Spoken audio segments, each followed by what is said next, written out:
Hi guys, it's Retro Nerd Girl, and I'm broadcasting live from the International Science Fiction Space Station. And guys, we are going to be doing a fantastic little watch party here for George Lucas's THX 138. It was done in 1971. This is really one of my favorite little low key sci-fi classics that I just absolutely adore.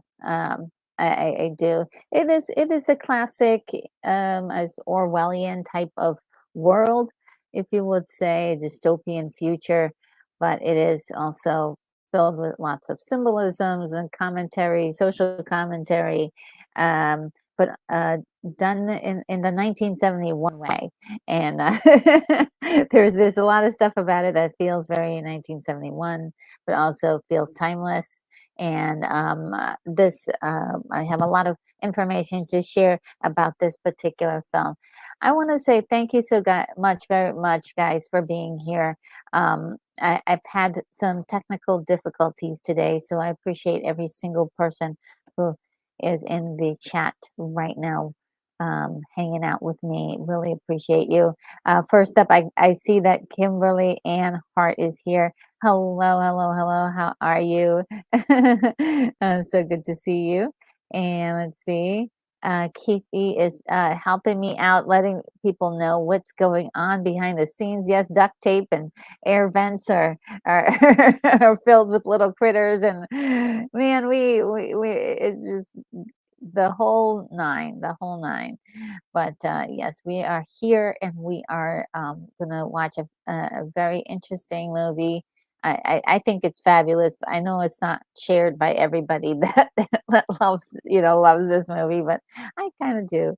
And let's see, Sergeant Giratana's Rising Renegades is here and says, "Hi, Retro," with a big wavy hand. Hello. And Stuntrat, oh, hello. It says, our nerdy commander has arrived. Thank you.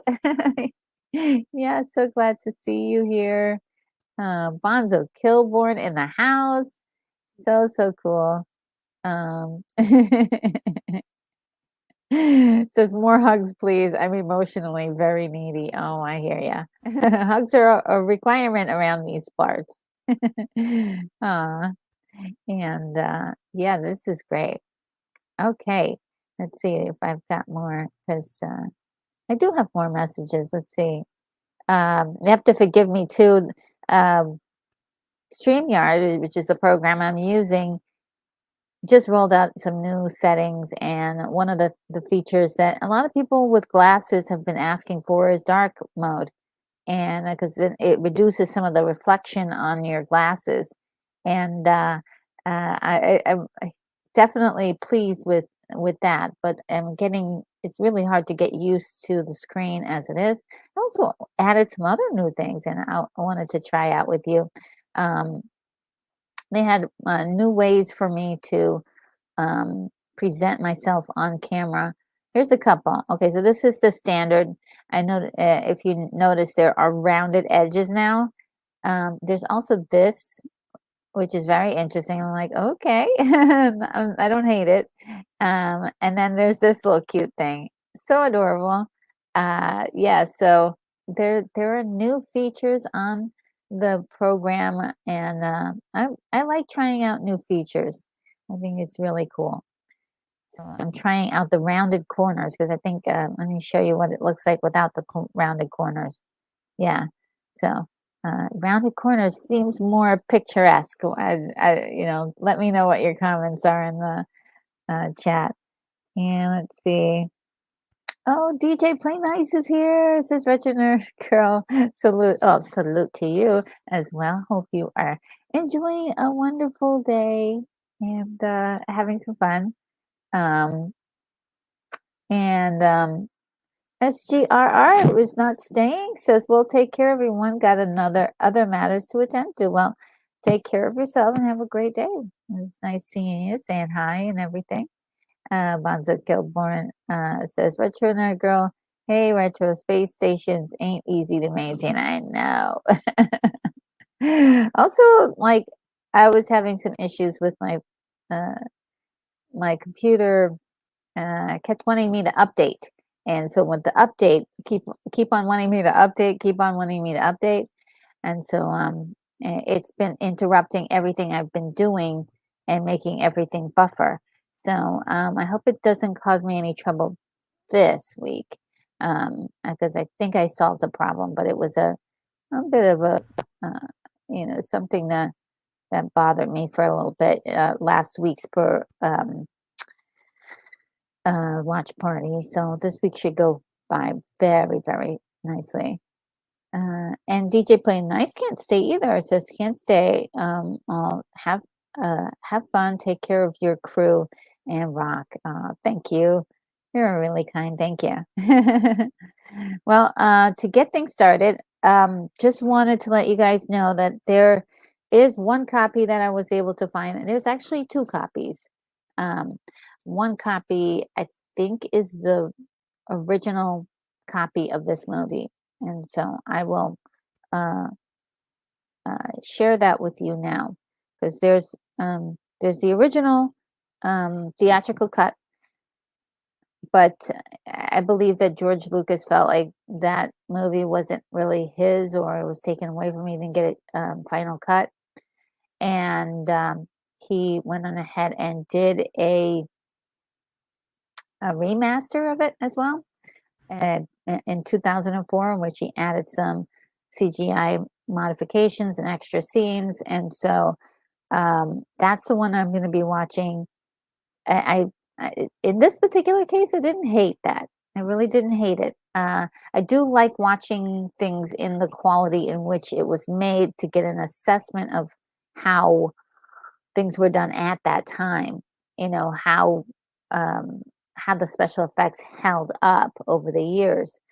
But as a vision, I think this was his vision, and so I think that's the version I have, and that's the version I think is available on this link that I found. There's also, yeah, there's also a link to the original theatrical, which I think is very interesting. So let me get that link for you guys, and I'll try to see if I can pin it in the comments to for anyone who wants to watch that wonderful movie. I think it's a great movie. Um, yeah, I think it's got some great ideas. Let me see. There may be some derivative stuff from other things, but I think on the most part, it was trying to. It had a message, you know. Let's see. THX.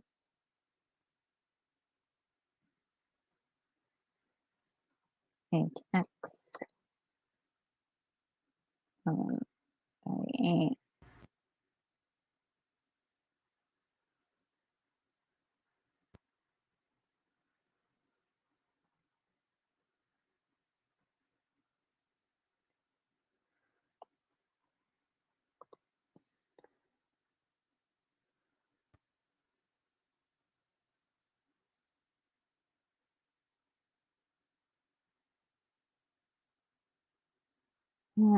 Kimberly Ann says, good to see you, RNG again. Same, likewise. Great to see you in the chat. Um, and Keith E says he has the director's cut. Okay, great. Yes, that's the one I'm watching. And it's actually, I think it's really good. I like it. I like the director's cut. You know, I don't have a lot to go for because I think I did see the original once. And I think this might be a case where it actually improved the situation for this movie. And Mitch Washington is here and says, I love THX 138. Yes, okay, good. Yes, I'm so glad. We have some more fans out there. Yes. That's so awesome. Let's see if I can pin this comment. There you go. So this way, it will be at the very top of the chat, so that way anyone who comes in, if they seem like they're lost, give them a helping hand and let them know that they can see the movie up there. And any people in the replay, hello guys, you can go ahead and watch the movie at that link at archive.org. That do an excellent job of recording and saving all of these old uploads of movies.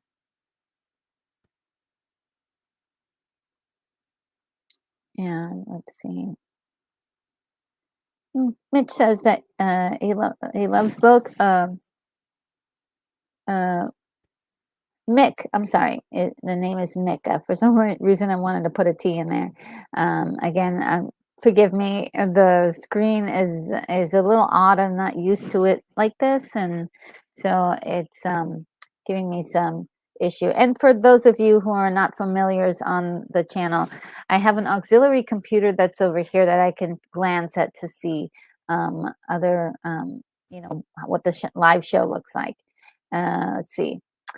And Nick says, I got to meet Don Pedro Corley before he died, and such a wonderful person. Oh, wow. Wow, wow, wow. Yes, and I'm about to go through the um, the the stats on the film, and Don Pedro Cooley is uh, uh, one of the characters in the plays one of the characters in the film. He plays a hologram. It's really cute.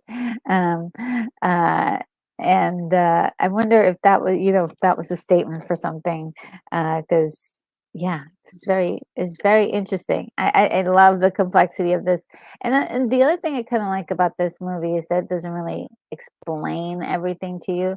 It just shoots at all these little factoids about things that are happening at the moment, and then you just have to figure it out. And I, I think that is sort of an old style of storytelling that people don't really use anymore. I think they mostly use like very like in your face storytelling. I think the only other person who kind of leaves you in the dark with a lot of stuff is um, like the old schoolers, like Francis Ford Coppola, like um, Ridley Scott likes to do that. Like, you figure this out. And I'm just going to present these ideas and you figure this out. Who else is another one? Um, I would say Christopher Nolan is like that too. He's very much like you can figure this out. Well, just to go over the stats of this film, THX 1138 was done in 1971. It was directed by George Lucas, and it was his directorial debut. It was produced by Francis Ford Coppola, and this was also written by George Lucas, along with Walter Murch, who he kind of cleaned up the script and made it a little bit more palatable. So, because George had wrote this long time ago, and then Walter came in and did his thing. THX is the first film of a planned 7-picture slate commissioned by Warner Brothers. Now, that in itself is a story I would love to like ask about if I ever got a chance to talk to George Lucas. I'm like, okay, what 7 7-picture story? What was going to happen to this character? What was going to happen? So this is all like stuff that, as a nerd, I love this kind of thing. Like, what did he have planned for this character and this world? It stars Robert Duvall, who's so young in this. It's just takes me back because I'm like, wow, I really don't think I've ever seen him that young. There's also Donald Pleasance, just really chewing up the scenery every time he's on screen. He's just like an incredible uh, presence in the film. And we talked about Don Pedro Cooley, and then there's Maggie McCormy, who plays La Luh in the story, who is the mate of Robert Duvall's character, which is THX 11 is actually the the name of Robert Duvall's character, and I think she calls him Thex as as you probably would. And Ian Wolf is also in the film. We have let's see. The first version of the film was a 15-minute student film for the USC School of Cinematic Arts titled Electronic Labyrinth. And it was that's the way it started. So it was a little short that he created, and went on to expand upon the idea. uh, and so again, I want to know what more he had. Unfortunately, when this movie came out, it had very mixed reviews from critics, and it over I mean underperformed at the box office, and it really didn't get any play it all. But over time, of course, a lot of these movies that are so-called flops, they just have something of interest that people eventually will want to see, and so it is definitely a cult classic. And maybe people just weren't ready for it, but I thought it was incredible. As I was telling you before, in 2004, George Lucas decided to come out with a director's cut of the film, and it was under his supervision to um, get ILM, which is Industrial Light and Magic, his company at the time, where he was able to um, give it some like color corrections and added special scenes, and kind of really develop this world into sort of this even more of a sci-fi futuristic world. And I think, if memory serves me correct, the original version did not have that futuristic look to it. It really looked more like an encased world, but different, like a different world. But I think it really sells you on the future world in with the modifications. So I think in that particular case of upgrading it, it really enhanced the storytelling, and that's exactly what you need it for. Um, if you're gonna do something like that. And let's see, what else? What else? What else? Oh, there's another feature in the film. There's a um, sort of a, a, a little sort of a deity, if you will, and that people are praying to. It's a little twisted because they take like some religious aspects and kind of twist them to make them more of like corporate, some sort of weird corporate thing. And uh, it is Hans Memling's Christ giving his blessing. That was a beautiful painting done in 1478, and it's really like a classic kind of picture. It's like once you see it, you're like, oh yeah, I remember seeing that. And it's used pretty much all through the film, uh, and it may be saying a statement of some sort. And I'll leave that to you. Also, the character of Sen, played by Donald Pleasant, does a lot of monologuing in this, which is really interesting. Um, gave me some callbacks to um, Things to Come, that movie.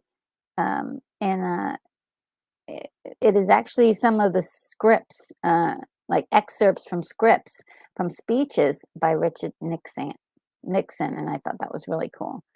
And so yeah, that's pretty much. I have some more stuff, but I think that was the main crux that I wanted to talk about for this movie, because it's so good. It is so good. Now let's see what you guys are talking about. Wow, you guys are just you guys are really having a great conversation in here. Let's see. Keith says, I reached out to Lance to see if he was around doing nothing. Oh, okay, cool. And think about the banner. Thank you, Keithy. You're so great. Let's put that banner right up there. Let's get the banner going. Thank you so much.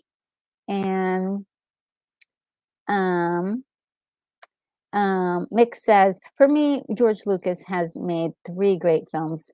One is THX 1138, 2 is American Graffiti, and 3, Star Wars. I would agree. Those are really great movies. Oh, Airship Literati, which is Douglas A. Burton, says, woohoo, y'all, have fun, y'all. Very good. Very good. We shall have a lot of fun. And just as a reminder to you guys, Douglas is going to be with us next week for our watch party. We are going to be watching The Never Ending Story. And so I hope that you guys will be here and will love it. Oh, he's at the theaters about to see Beetlejuice. Oh, I hope you have a fun time. I hope you enjoy it and have some. There's some memories of good times watching the original Beetlejuice. Amazing. And oh, Emily Kruger's here. Oh, hi, Emily. How are you? Hope you're doing well. And Airship says, "Hope you're all having a blast with retro talk. Thank you, thank you, thank you."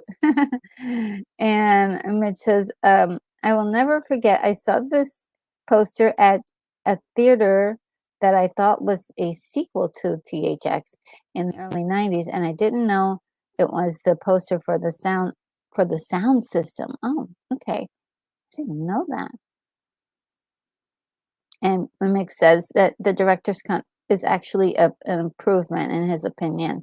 Yeah, I think I agree with you in many ways because if you're trying to tell a story and that story can be benefited with some special effects, go ahead. I think that's where it can really work. Like if you feel like your audience wasn't getting something, that's another thing. If you feel like your audience was not getting something and an extra scene could have helped, I think that's incredible. I like director's cut. I think they're really like the art um in in the message of a movie, and I like that.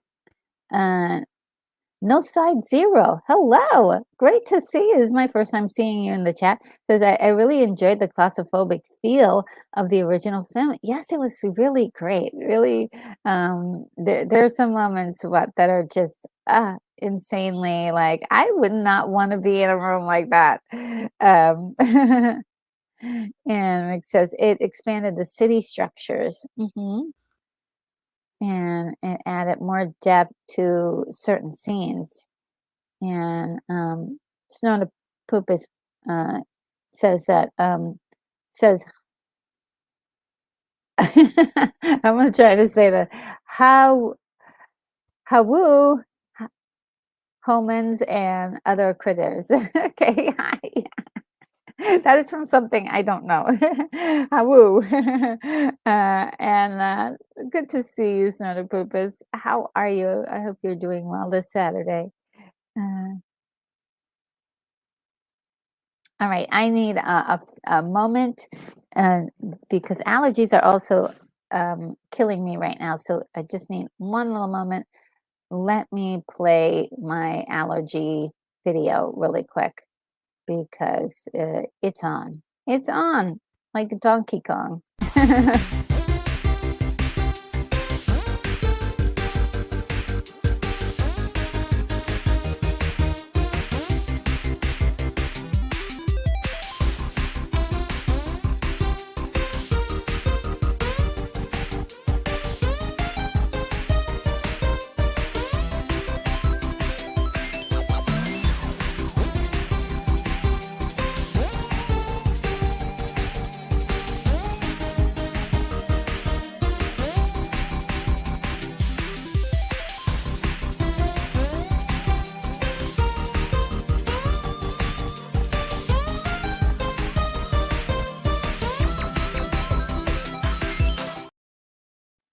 All right, all right. All right, so I think we're ready. I have a timer that should be very, very handy for us in case there's some buffering, because we know that there sometimes is buffering. So I will count down the timer. So the way it works, basically, if you're new here, I have my copy, you have your copy, and we watch our copies together. And even if this is not you're doing it not live with us, you can still join in the fun by just watching the timer here and matching up your copy with it. Now, I will say this: if you are using the link in the chat, give it a few moments um, because I believe that version starts off at a different point in time. It actually starts off when the credits begin. So just giving you a heads up for anyone who's going to use the link in the that I have in the chat to you may not be exactly matched up, but I do have a visual aid that will show us some of the subtitles, and so we'll be able to follow through with the subtitles at least, or in little pieces of the picture if you can make out something. Also, um, what else? I wanted to say, there's one other thing that I wanted to say, and now it's skipping my mind. But I love movies is here. Hello, I love movies. It says I love the sexy mud scenes in the Navy. Okay, well, I don't know about that. We may have to put you on a timeout if that continues. But it's funny. All right, and Kimberly Ann Hart says, "I'm ready," and I am as well. Okay, so um, um, Keith E says that clicking device isn't working. Well, I'm not sure what that means. Can you let me know again? Are you meaning that the link that I have above is not working? Is that what you're saying? Let me see.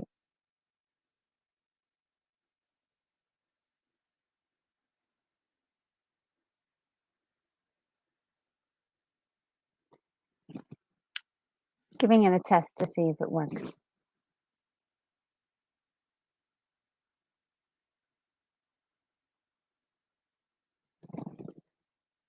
Yes, it should work just fine.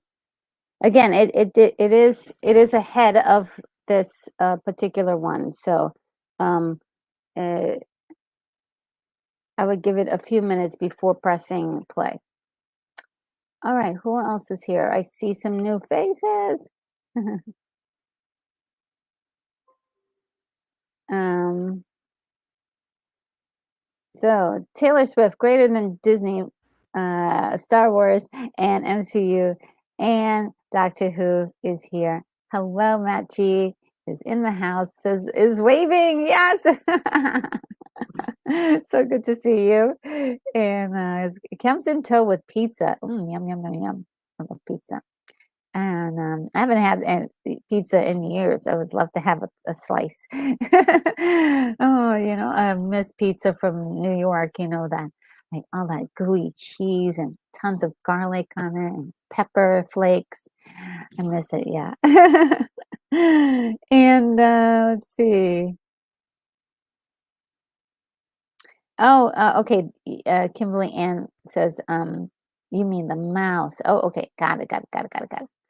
Understand. Understood. All right. So, guys, getting ready, about to do this.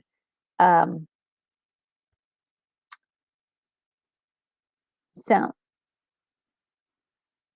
let's do the countdown. Just a FYI, I will not be able to see your messages while this is playing because I'll be watching the movie. But I do have an auxiliary computer over here. I can glance over on occasion and see some of the comments.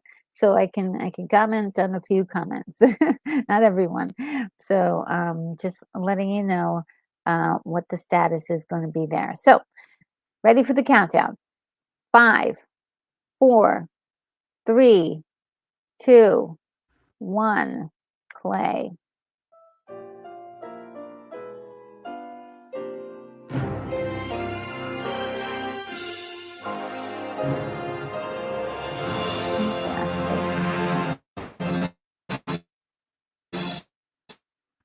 Oh boy, I'm having some buffering. Oh gosh, guys, I'm sorry. We have to start over. False alarm, everybody. False alarm. Sorry. Oh man, so sorry. Sorry, sorry, sorry. False alarm.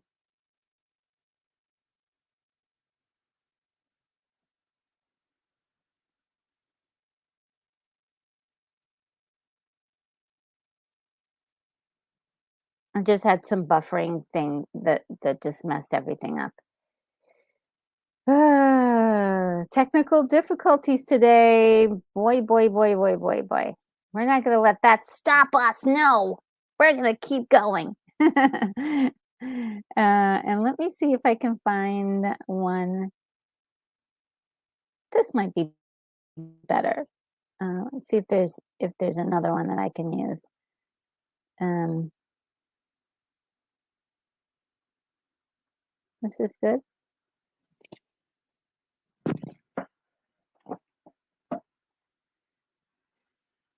Might be too small.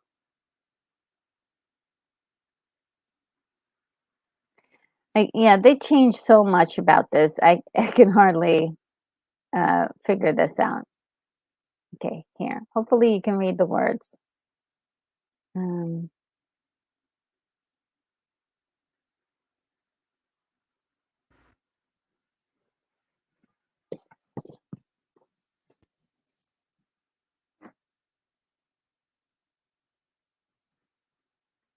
okay.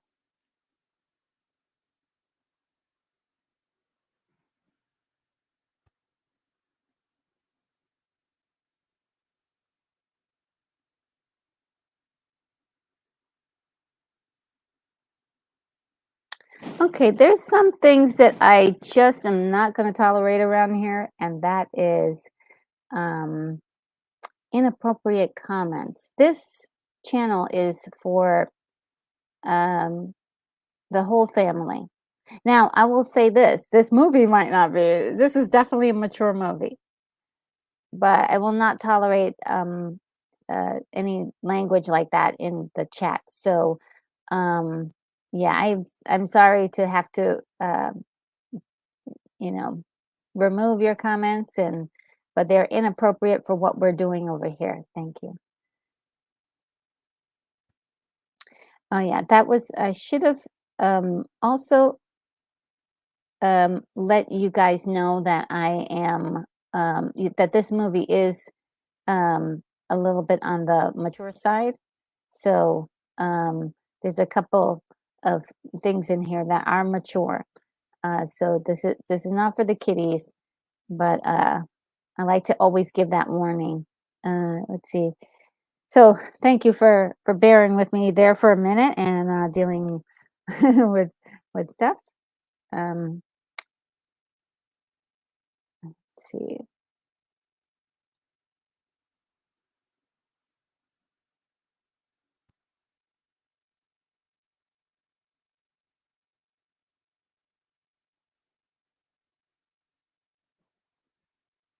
Okay, I think I'm ready, and I know that you guys are ready because sorry for the false start.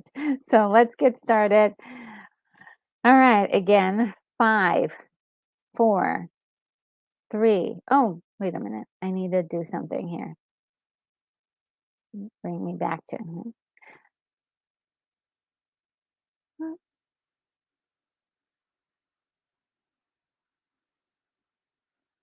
All right.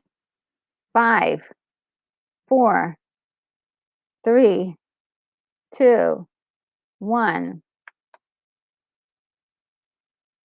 All right. Now we are in business.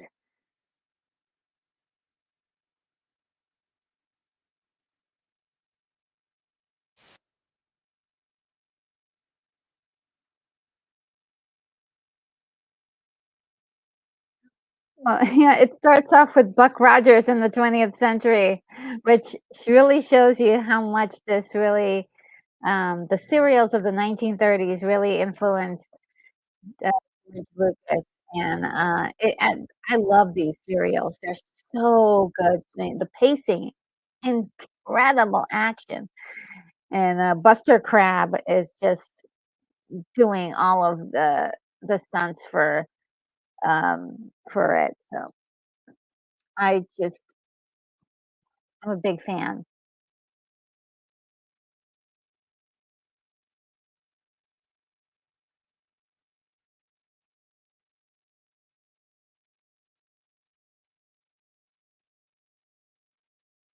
Oh, Keith E says, "Sorry, I was messing with my movie. It starts with a commercial, I think." Oh, yeah, sorry about, about that. Oh, and Joseph the Gay is here. Hello, Joseph. How are you? Looks like I made it in time. Yes. All right. Yeah, here are the credits. So if you're using the link, you should have already just like started a few seconds ago. Um, and if you're just starting it now, you'll be just fine. Um,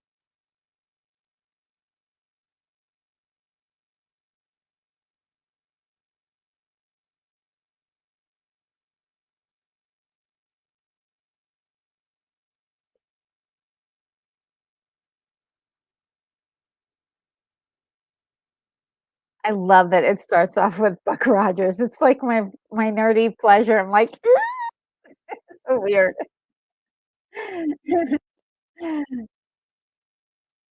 And notice how it starts off before the credits start?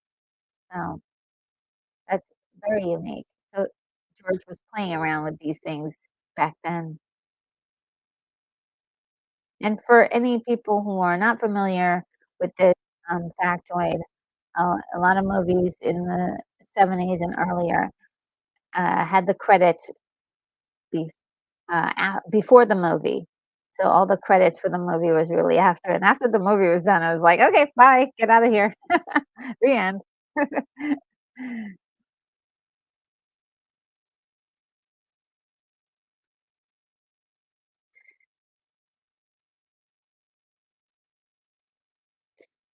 And I believe that a lot of the credits, though, they were very short. There weren't a whole lot of, credits.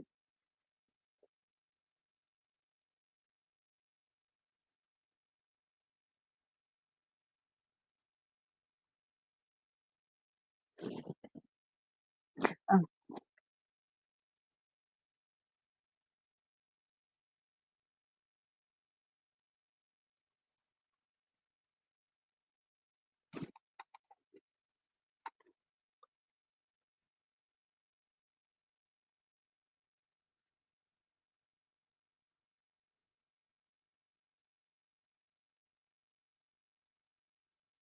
we're getting close, I think, to a computerized world like this, but I think these guys are doing it a little wrong.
The Department of Biological Flow.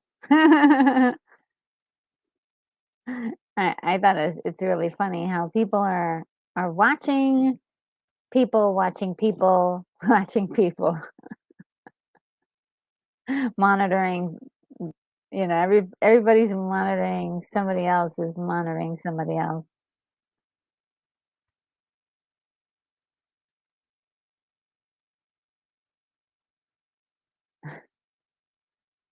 I always like that guy. He's like, "I'll just back off for a second." Like, this is the voice.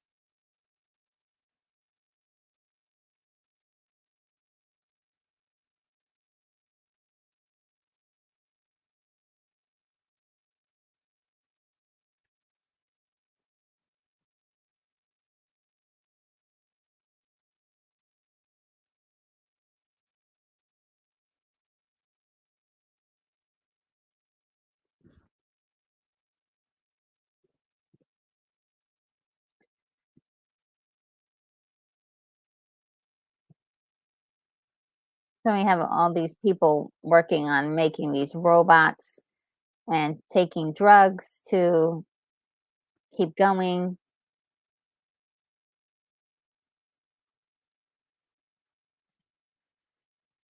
Ooh, sedation.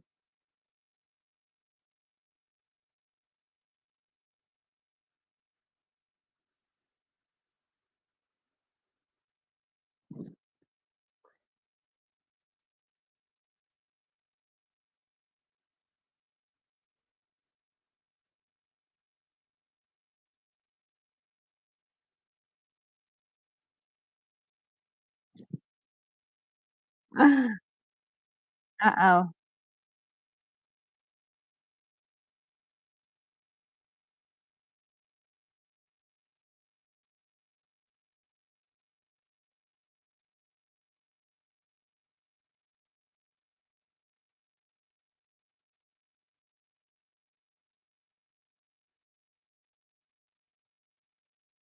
Oh, wow.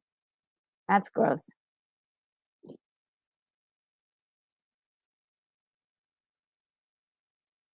After hearing that there's been a accident, no, but there's no reaction from anybody.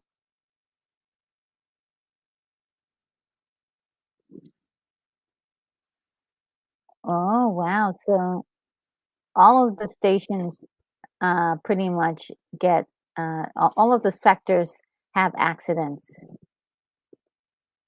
and losses. They're like, "Oh yeah, we only have one we only have a like 50 less than they have, and so we're doing real good."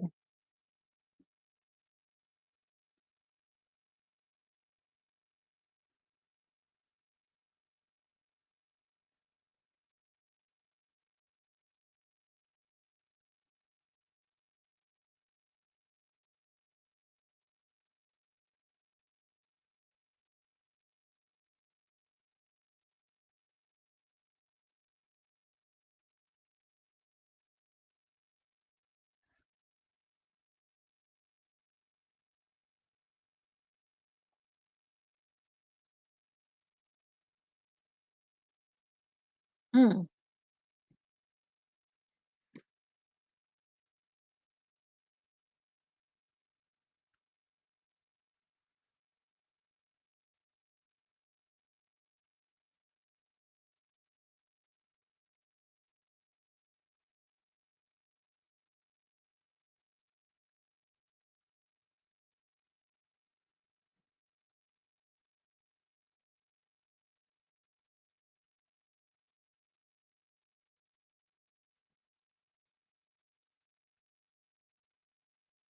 Oh, this is where the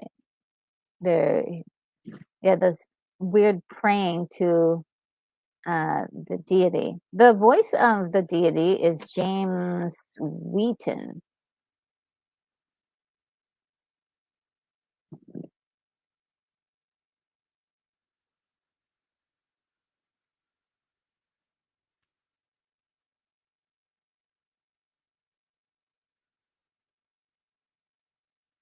Cool.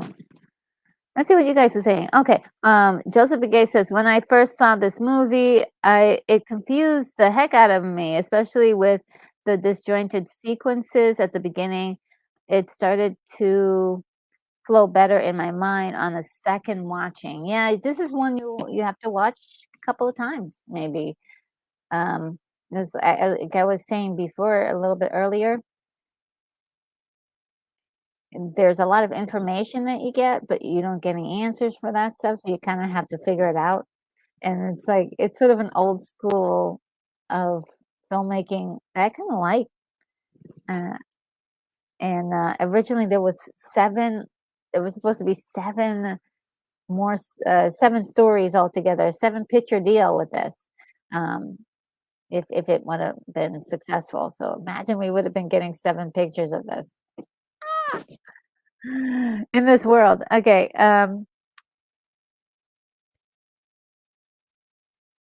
And Keith E says, I listened to this like 3 times and now I'm finally getting a picture. Yeah. Just take time.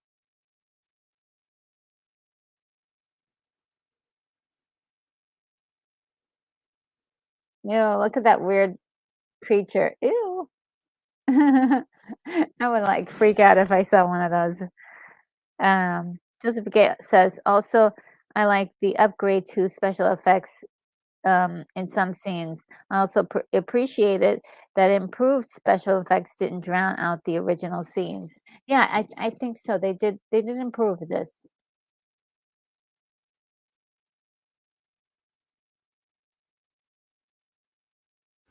I love the voices of the robots. And they seem very caring, don't they? But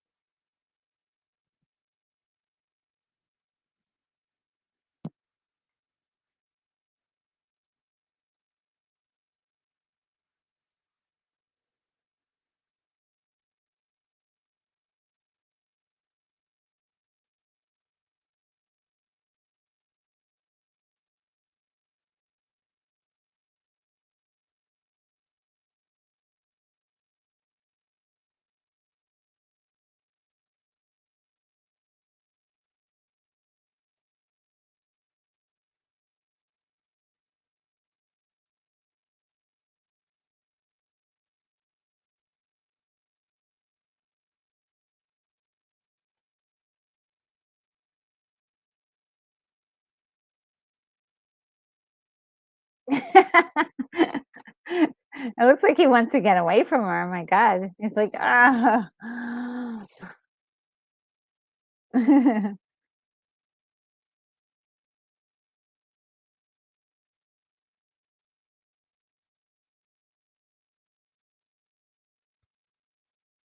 Interval is one of the yeah, is one of the sedatives.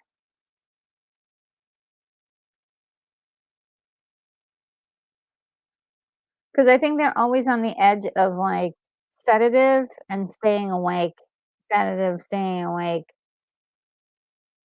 and so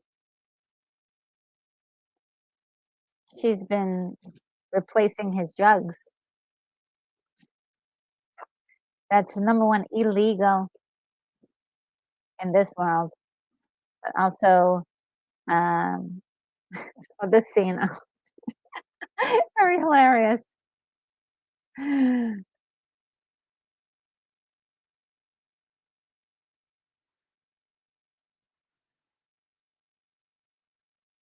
It seems like all the people on screen, they're all, like, doing, like, the acting parts are all of the what they call holograms are all black. Very interesting. Not sure what what statement that he was saying about that. That was very interesting. Um, and so it's for him, his world is sex and violence, and work, and consume. So they have this cycle of work to consume, sex, violence, like a loop that goes on and on and on. A survival loop, really.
Oh gosh.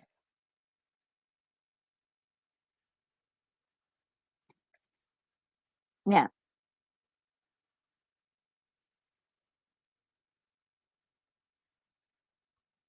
So if you take too much of the interval, it is it will give you a chemical imbalance, which is sort of a foreshadowing of something to come. So just keep that in mind.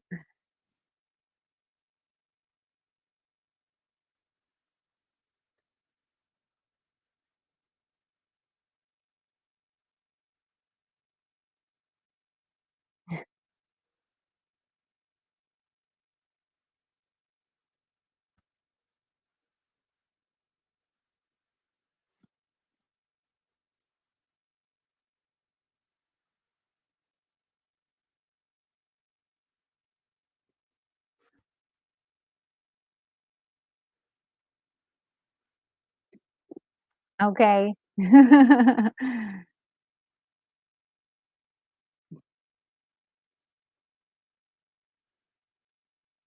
I love the sound effects that they added for you know, for that. Okay, let's see what's happening. You guys are writing. No, this isn't. Hmm. And Kimberly Anhart says, "Good job, RNG, for handling issues. Thank you." um, Cylon VR is here. Hello, Cylon VR. I love Cylons at your command. The old school ones. Uh, and it says, "Is this movie Double Plus good?" Sorry, bad joke. I don't own this movie, but I might catch it. The Never Ending Story watch party. Oh, sure, sure. At the very top of this page, at the top of the comments, there's a link that if you ever want to catch the movie, you can catch it on that link. Um, it's actually really good. I like it a lot. Let's see. Um, Joseph Gay says, I always thought the robotic cops were both horrifying and fascinating. Yeah, they were like sort of Terminator predecessors, uh, if you will. Uh, very, very interesting that they look a lot like the cop in Terminator 2, which is very interesting. I was like, wow, this is it's really cool.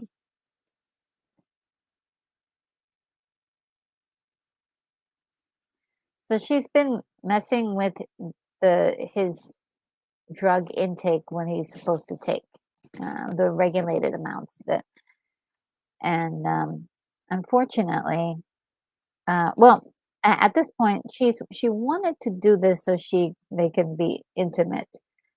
Um, because in this society, people are just they don't exactly get a chance to have those feelings. It's illegal um, to actually have physical contact with other people like this. So um, this was what she wanted. So she did it. Sort of reminds me of sort of an Eve character, seduced by, uh, you know, and bringing, kind of pulling Adam into the mix.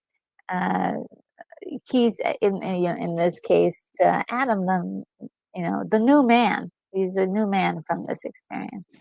So it's very Adam and Eve kind of thing, and then you have the deity um, and visuals. There's lots of um, biblical references in here, which is very interesting. Uh, let's see.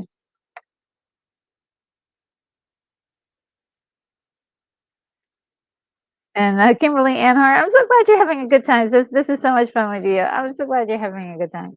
Yeah, he thinks no one's watching. The entire like everybody is seeing this because everybody's watching each other. And you may not know that somebody's watching you because they're not supposed to talk about that stuff. That's why they want everybody separate and non-emotional. This way they can there's a lot of control that you can have over somebody. They don't talk to other people. They can't tell them your secrets.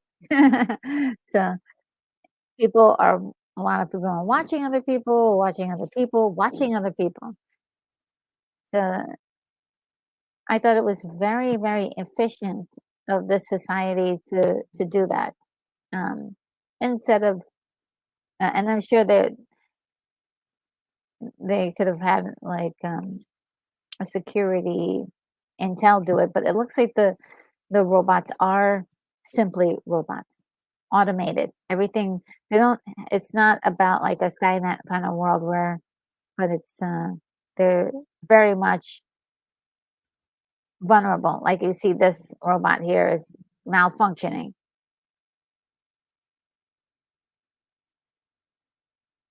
Yeah.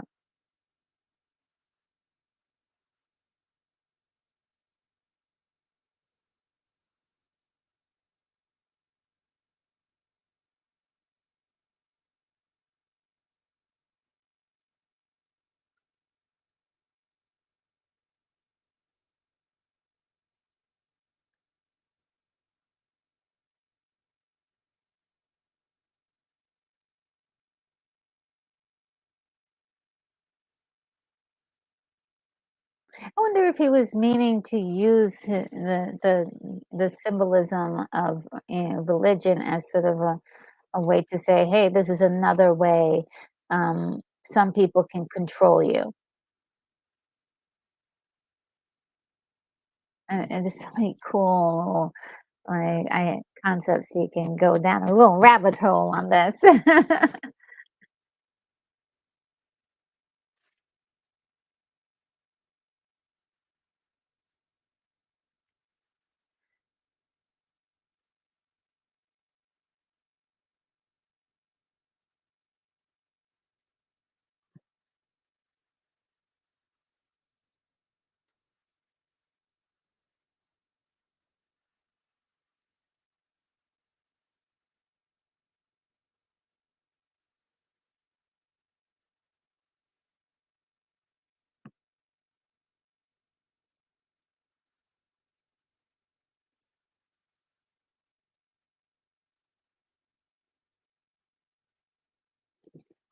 I thought it was very interesting that she kind of pulls him into her own. She has somehow broken the spell of the drugs, and so she's like, "Oh my god," she pulls him into her thing. And this is a definite like add additional scene with this and there's like a body that's just on the ground and nobody cares.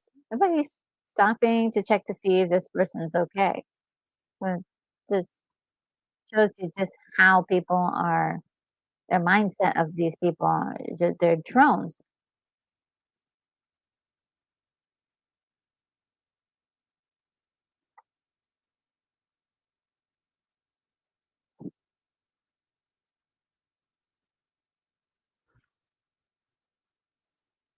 It's like don't make trouble and she's like the one that's started this.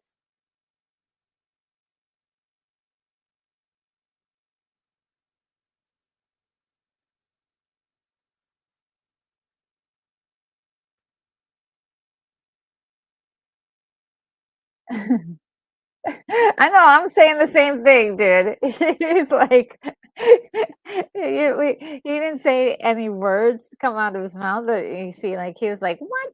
It's like,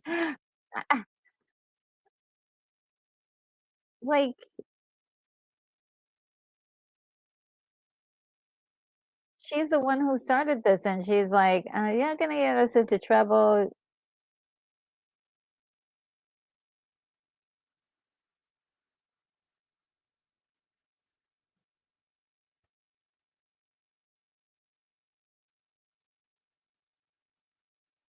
Look at Donald Pleasance. Oh my god, he's so good in this. Let's see.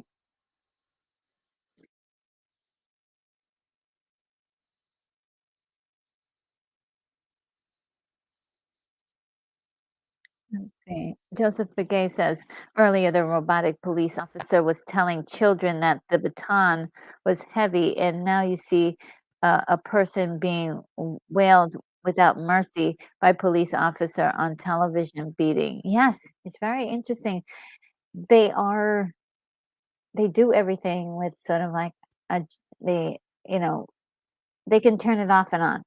They can be very gentle and sweet, and then they could be really, really like merciless because they're robots.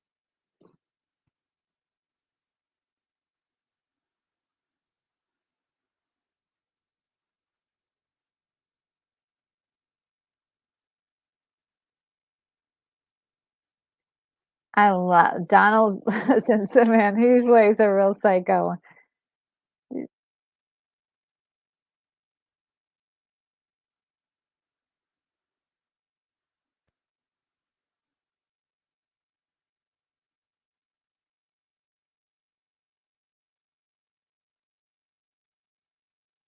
Hear the music change?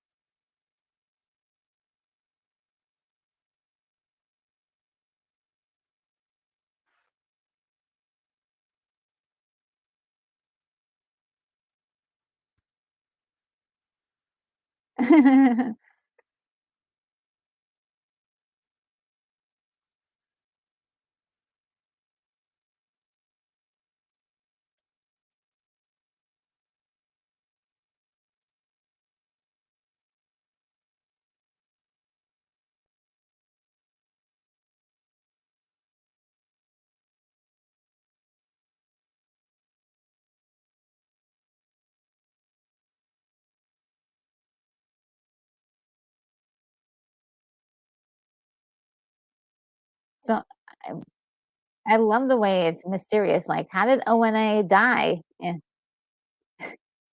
I love his face. He's like, "We'll be happy." It's just so crazy. Uh, he's really giving me Shia LaBeouf vibes right now. I don't know why.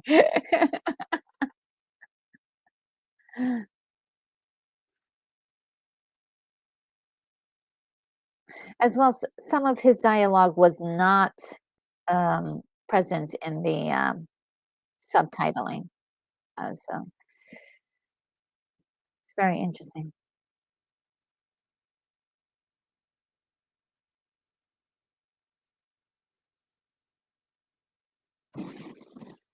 Um,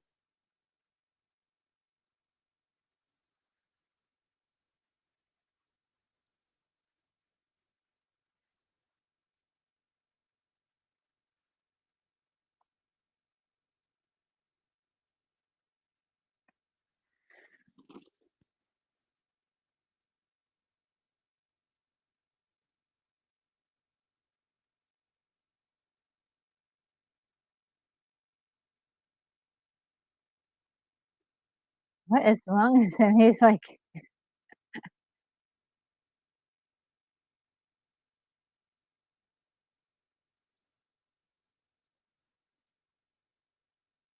see, he's another meddler. He figured out how to program the computer to do whatever it wants him to do, and so he's like, you know,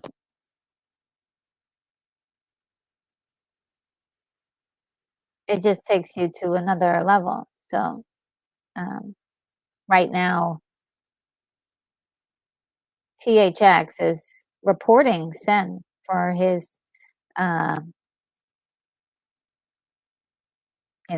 for messing around with the computer and doing things he's not supposed to do.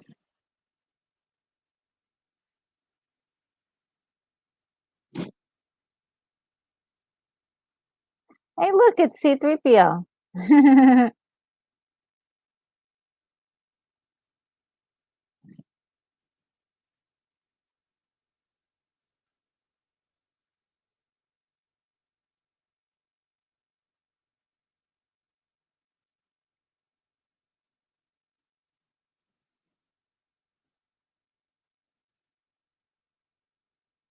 Oh, yeah, this is the radioactive thing.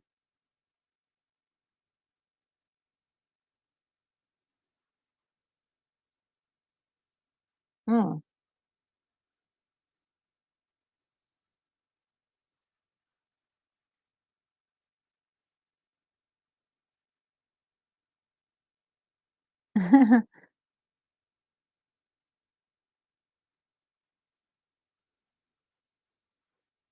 This scene is very crazy right here.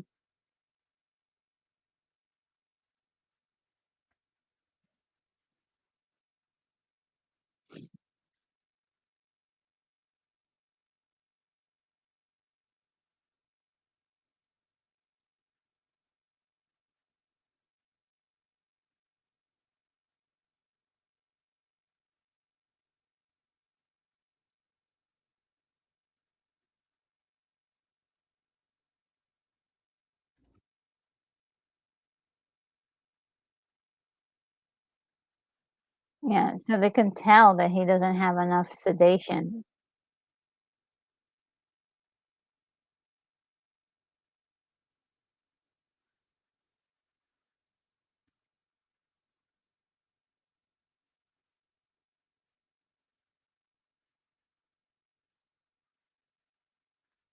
See, here's where he's not supposed to do this mind block right now.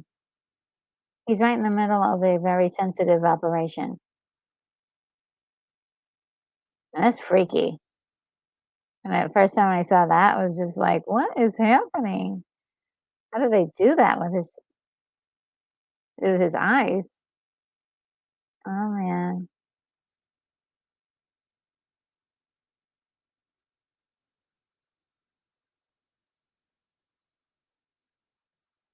Oh, oh, no, they left and they weren't gonna even save him.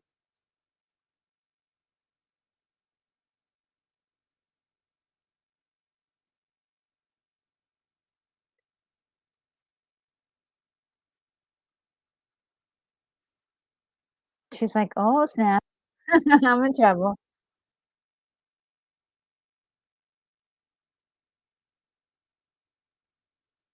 It actually wasn't her fault. The other guy was the one who, did it.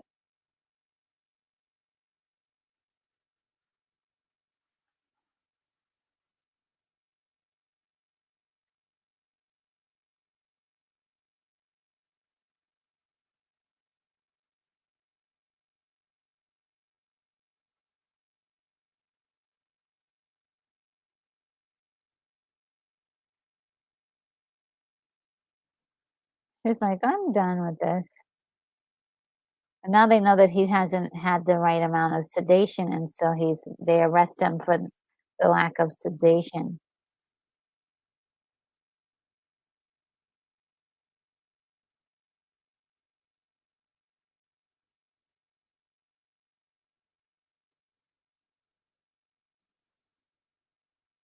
Drug evasion arrest. Sounds like the opposite of it. But, so they beat the crap out of him, and at the same time, the same guys who beat him, they're like, "I will protect you." And the thing is, like, they didn't show you the beating, and I wonder why he didn't, like, film the beating. But, there is some other cruel stuff that happens later that I've seen, so I thought this was an interesting look into the society as well.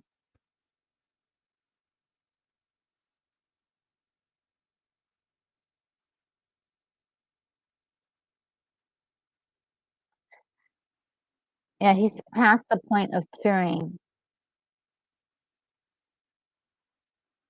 which I find interesting.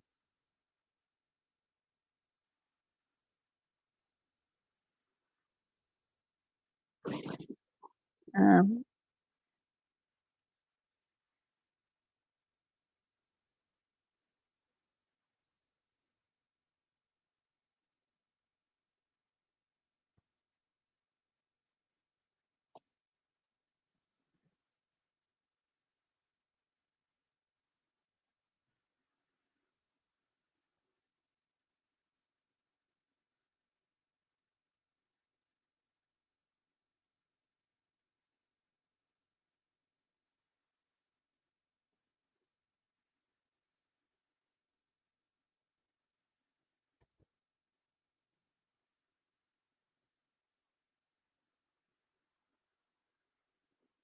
Okay, so yeah, this is the part that's very it's like freaky and also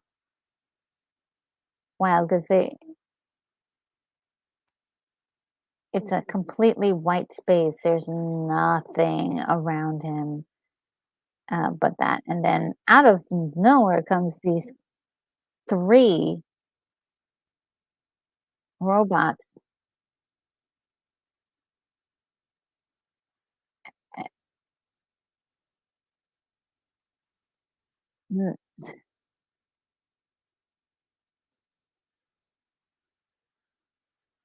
These guys are probing him on certain parts of his body. That was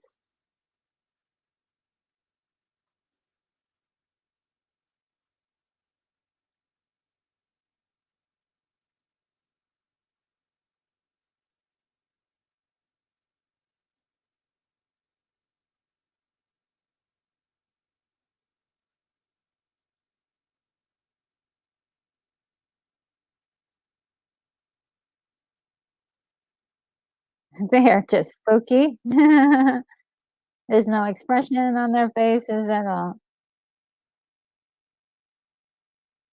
It's pretty good acting though. Every time they touch him with the rod, he's like, "Oh," it gives that.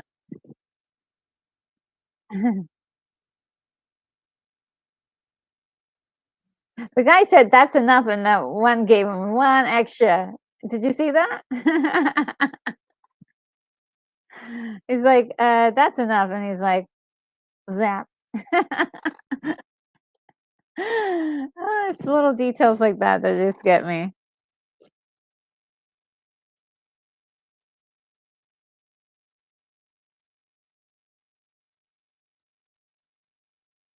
Shinobi Mode says, "Hey, are you a real human or an AI?"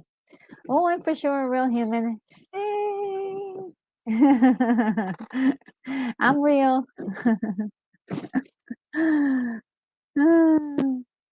And Keith E says, "It makes me homesick for the company I work for over 20 years. They had a lot of the same thoughts." Oh, really? Wow.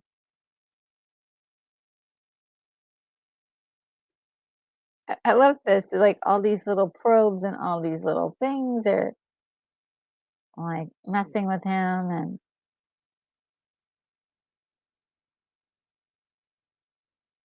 oh.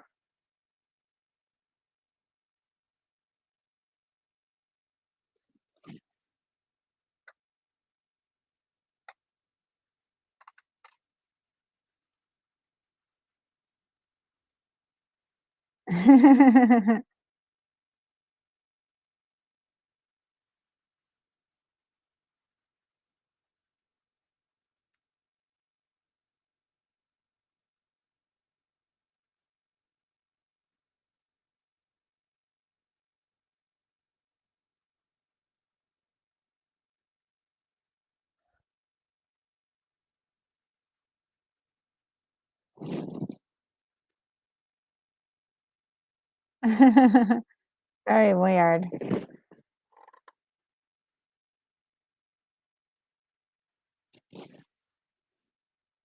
Yeah.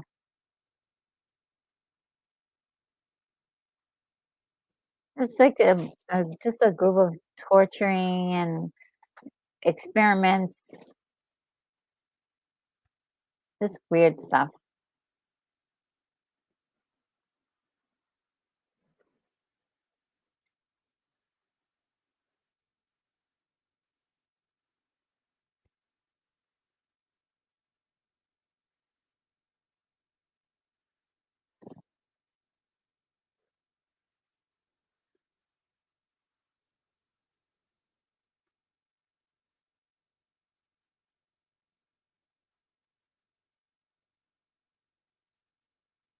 I love this conversation. It's just some guys talking.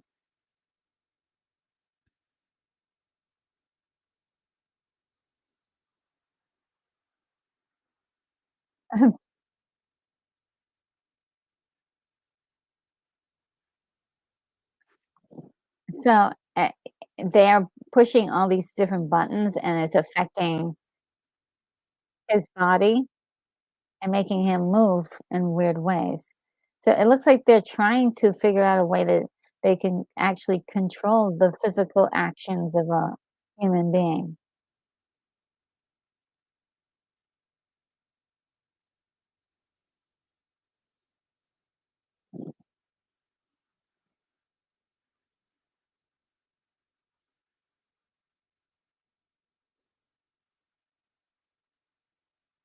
And he's just like a puppet.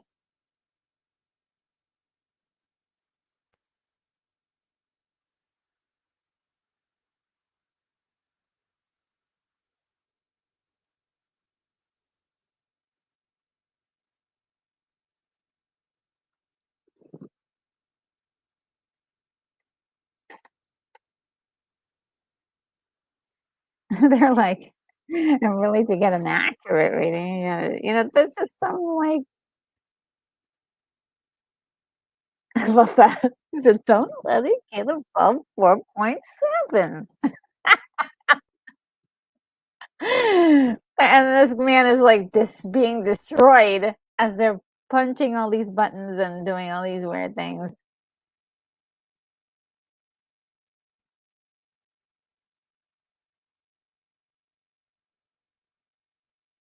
Wild. So wild.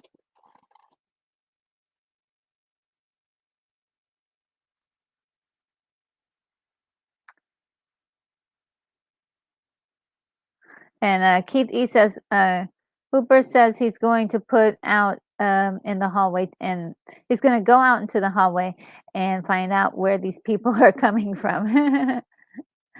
And Joseph Gay says training a new tech to remote control each other, control a person. Yeah, yeah, absolutely. They're trying to figure out, instead of dealing with the high cost of building robots, what if they just control humans? Give them, directives, and they just do that. And they've already started with the sedation, and so this is great. And Charles Arston is here. Hello, Charles Arston. How are you? Oh, so good to see you. Hope you're doing well today.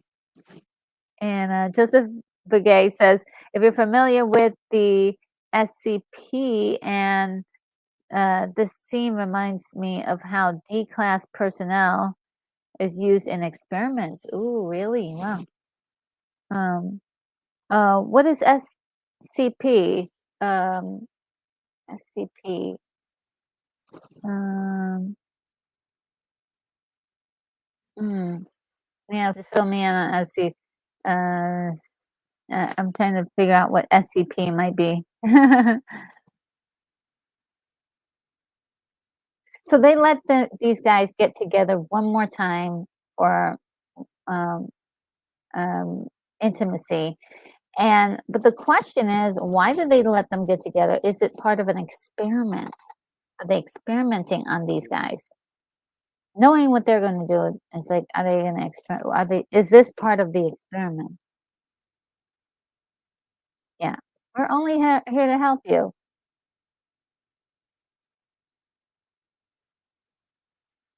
We don't want to hurt you, but we've been hurting you in the last few, like, who knows how long. They've been hurting him the whole time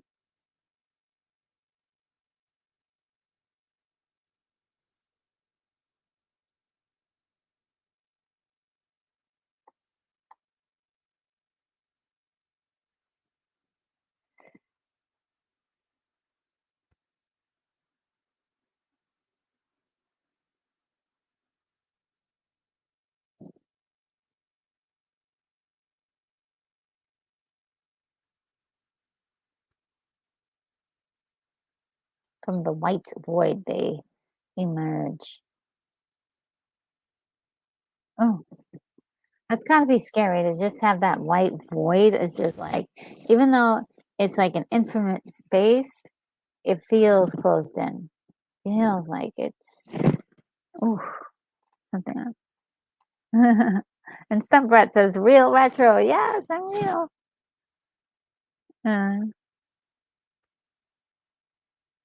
Oh, you were? Stunt Rat says I was a stunt test, stunt crash. Oh, wait a minute. I was a crash test dummy. LOL. Yes. And Charles Osmond says I'm doing well. Thank you. Thank you. Once again for the interview. Oh yeah, we did it. I did an interview. Um, uh, and Charles, that was it's a great treatment you did for Terminator. Uh, I loved it, and I think I talked about it in the last Terminator um, thing that I did. I don't think you were there, but I did mention your name in that, if I'm not mistaken.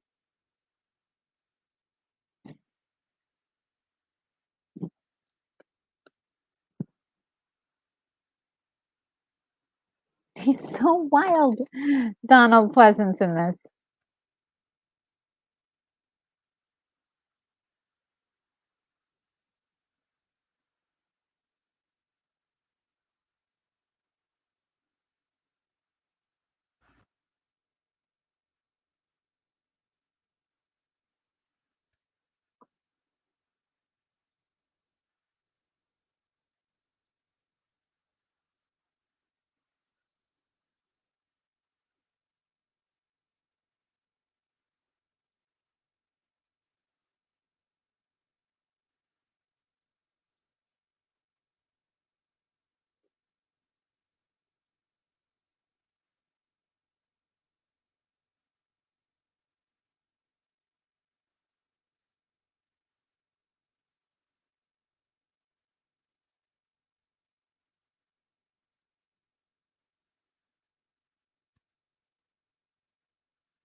Oh, wow.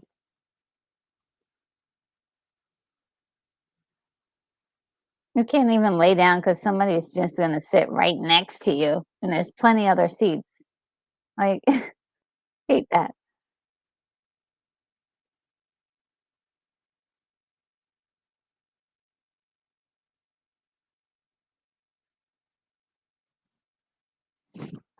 Let's see, Joseph Gay said, "Oh, SCP is a foundation that works to capture, uncover, and recover entities, artifacts, and locations with properties that can present a threat to humans' recognition of reality." Oh, interesting. What?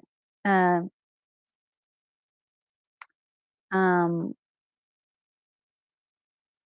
and there are mainly fan-made videos on YouTube that also go into the SCP Foundation.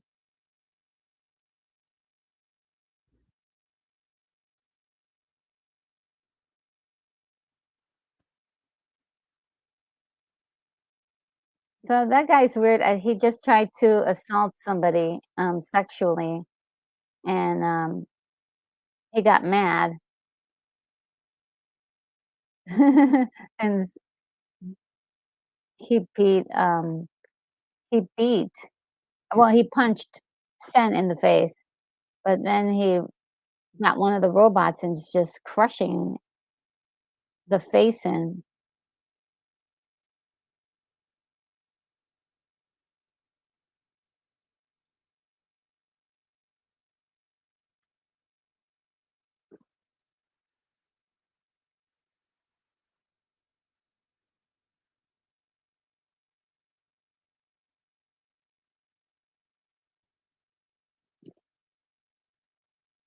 Sen guy just will not leave Bex alone. He will not. He will not leave him alone. It's like, "Please leave me alone."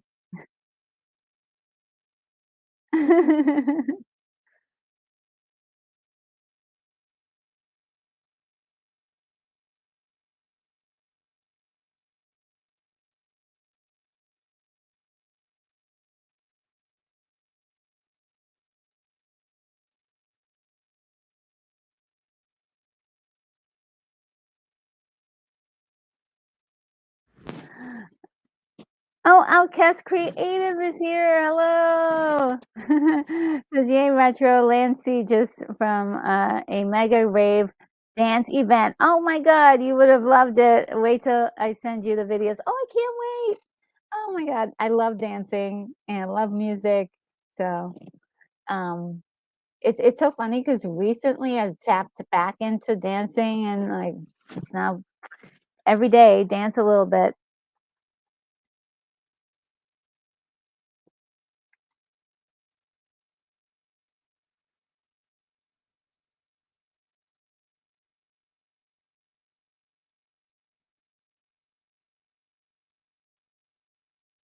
Yes, this monologue has parts and pieces from Nixon's speeches, which I think is saying something about the character itself and maybe even the ideas behind this story.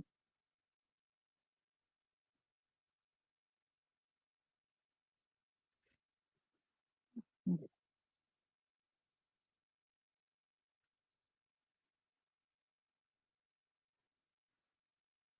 poor thing.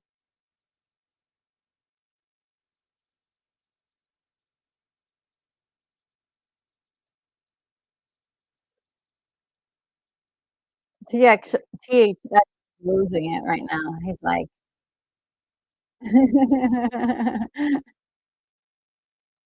I like it. Almost looks reminds me of like uh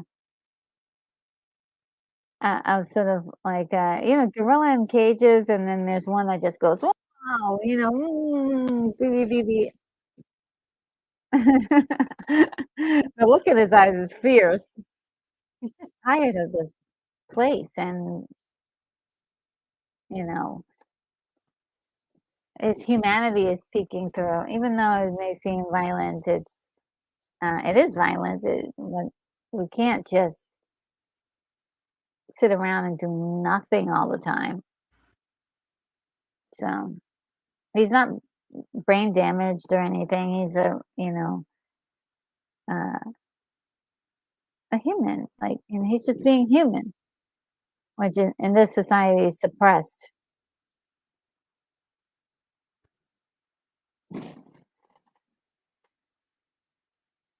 And Joseph Gay says Donald Pleasance will always be Dr. Sam Loomis from the Halloween movies. Interesting. Interesting, yeah. I know a lot of people like him from that.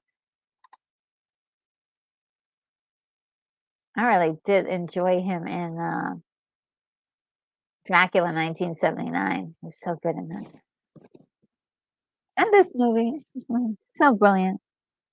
Um, Oh, the Outcast Creative says, Lan says, Keith told me to come on, but trust me, not good idea for me right now. I'm still dancing around my flat. Oh, nice. Yes, keep dancing, keep dancing. It keeps you a lot younger the more you dance.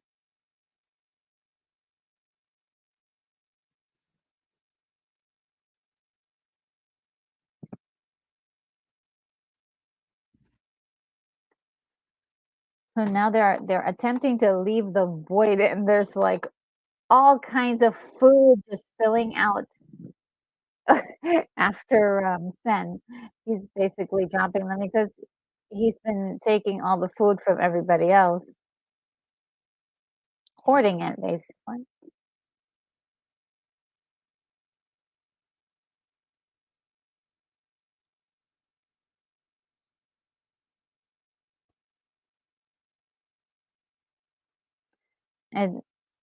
And and this was really interesting to me is I was thinking, why does he want to go with Dex? It's curiosity. I think he likes him a little bit more than just.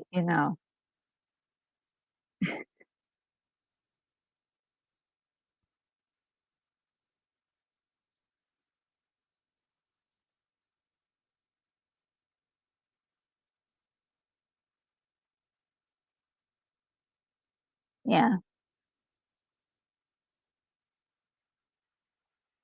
he's running to try to get away from him.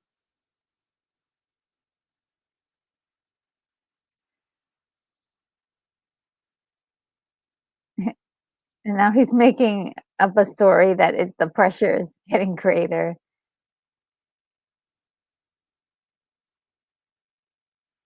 It's almost like he's a plant to try to stop him from getting out, right? That's what I thought at first.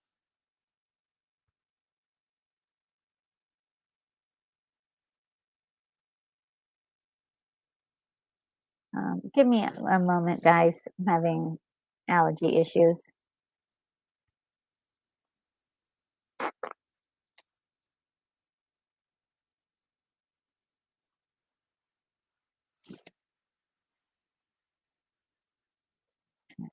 Back.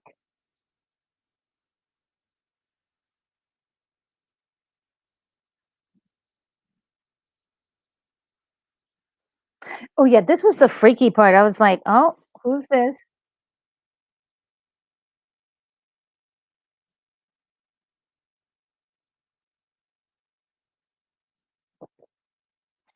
I like the look on their faces when they see him. They're like, "What the heck?" Donald Pleasance. He's so blurry.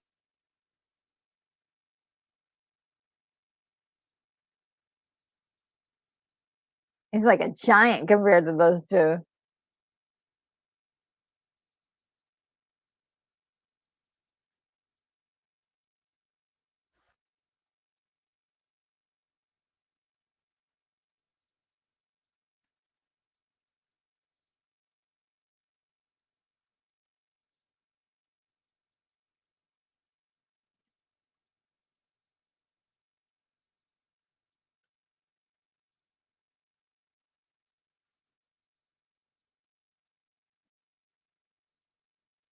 So this character is sort of the anomaly that just sort of shows up and helps him out. And I wonder if he was part of an experiment at first. We don't kind of know, like, get any answers for his character really. Um, oh, SGRR is back. Hello, good to see you again. Let's see. And the Outcast Creative says, Retro, I'm sending you a video on the main headliner for you to watch later. Okay.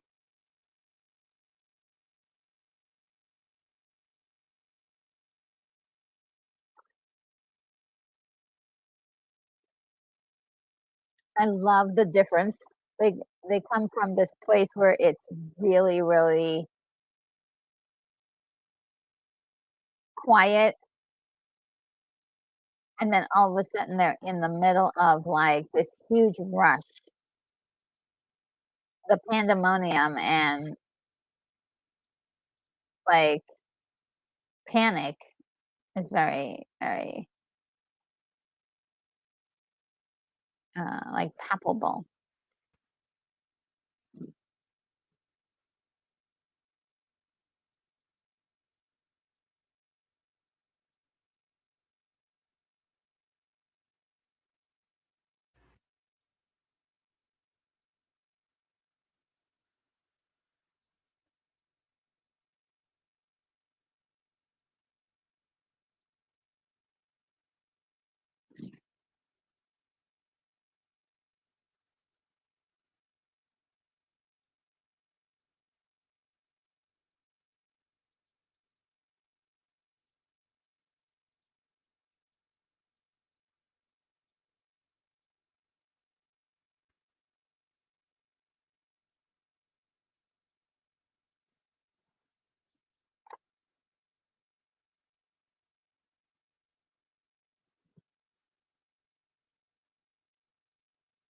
Yeah, so that's kind of crazy. Like he was a hologram that became real as interacting with them. My question is, if he's a hologram,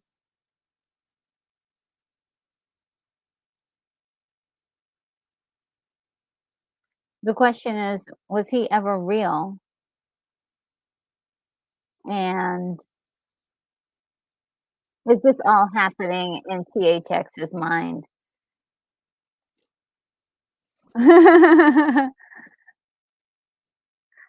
Uh,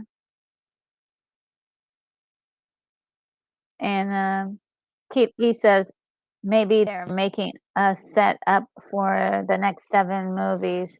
I who knows? I'm just curious as to where this was gonna go. It was gonna be sort of like the Planet of the Apes or something where, if I don't know, just want to know, like, "Oh, wow, so you had a lot more ideas, behind this movie." So, I don't think I need to see the 7 movies, I just wanna know the ideas that they had for the 7 movies. I love this room and all of the little compartments.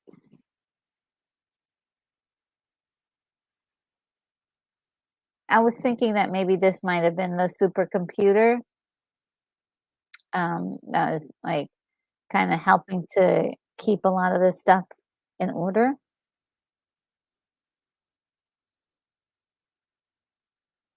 I also think it was really great of them get, um to cast all these robotic guys. They pretty much had the same physical build, which is very difficult to find, so I I think they did a wonderful job of doing that.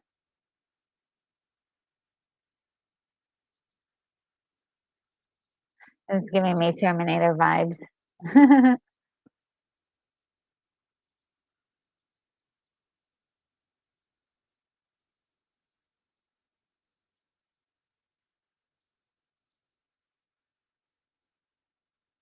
So the robots talk to each other, and there is some thought process in their,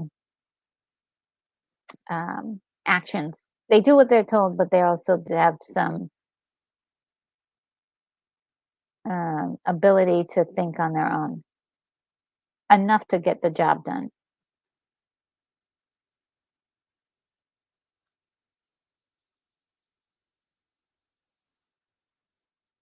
Yeah. Now it says a rat squeaks. That was no rat. So that was no rat. I went like, you know what? I would appreciate a rat right now. And not this thing. It's the one time. But what I do love about this movie is that they take Sen on a completely separate adventure. And all of that, like, oh, so we're just hanging out with Sin for a little bit.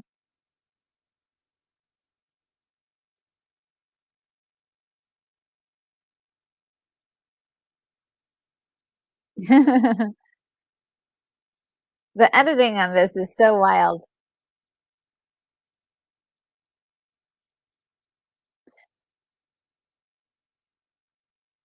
Okay, so this is where I think I love the concept.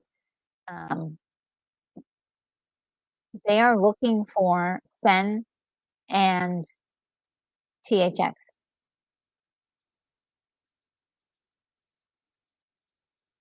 Yes. So they can't go over 14,000. Yeah. So they want everybody to do this.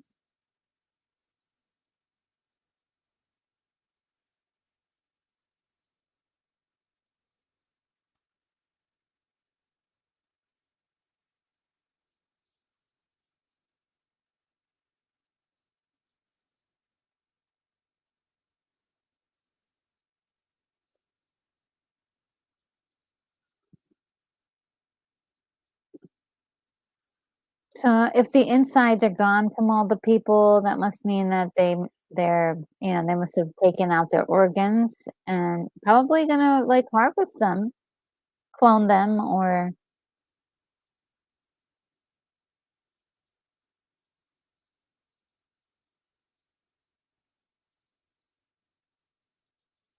um, yeah. So that's pretty interesting. They're like recycling everybody.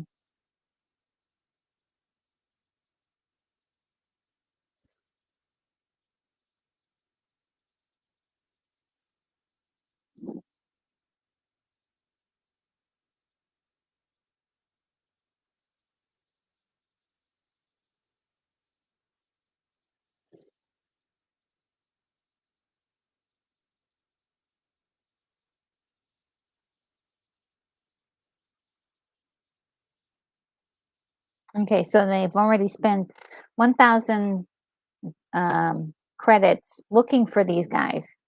I can't go over 14,000. So they're in a pretty good spot, I think.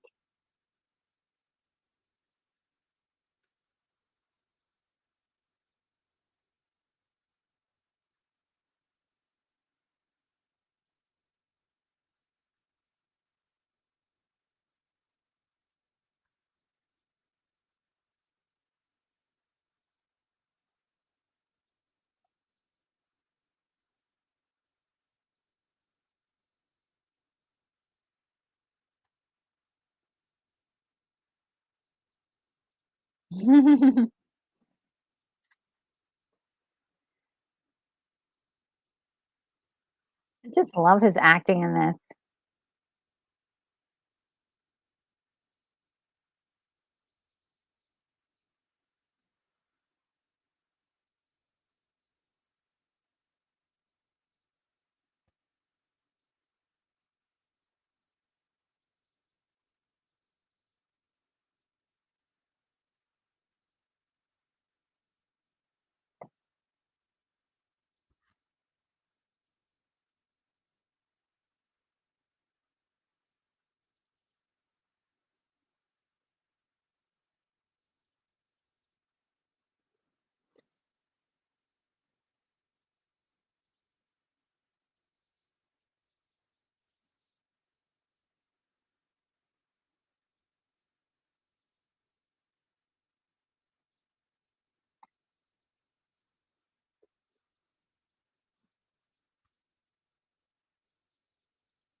Wow, that was uh-oh. Sen, you're in trouble.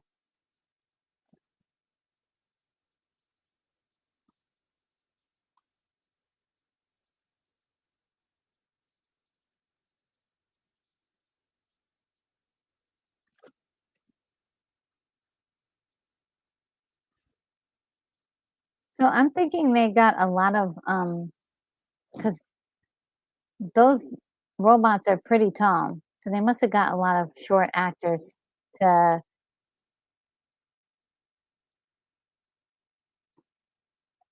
to impose that difference of size. And they're probably like 6'1", 6'2", very thin frames. Um, so they probably picked everybody like below 5'11", and 5'11", uh, 5'6", 5'7".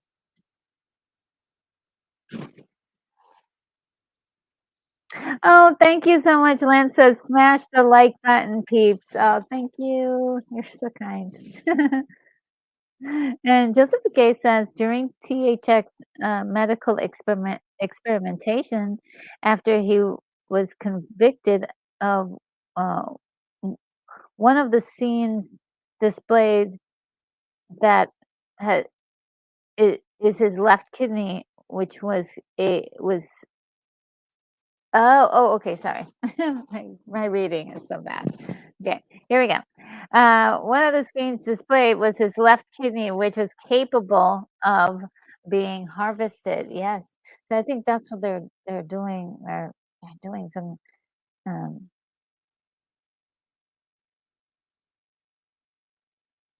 harvesting of bodily parts, so on and so forth.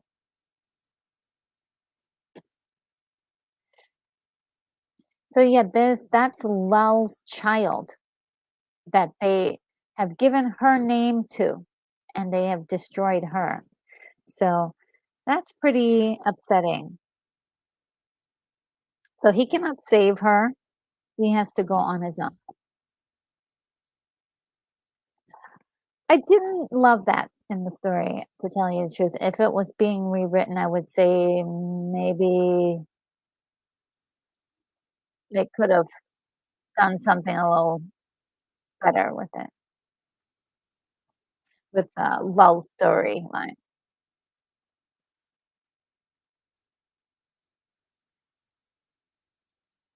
So I think a lot of people didn't have a lot of sympathy for her because she was, um, she was the cause of all this, but, also but she was pregnant, so and they took the baby and put it in a jar, like, yeah, an unborn child. It's pretty awful.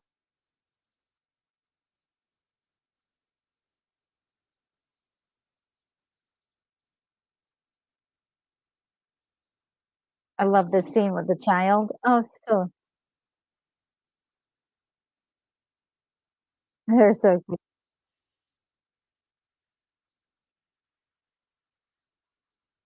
See how caring he is?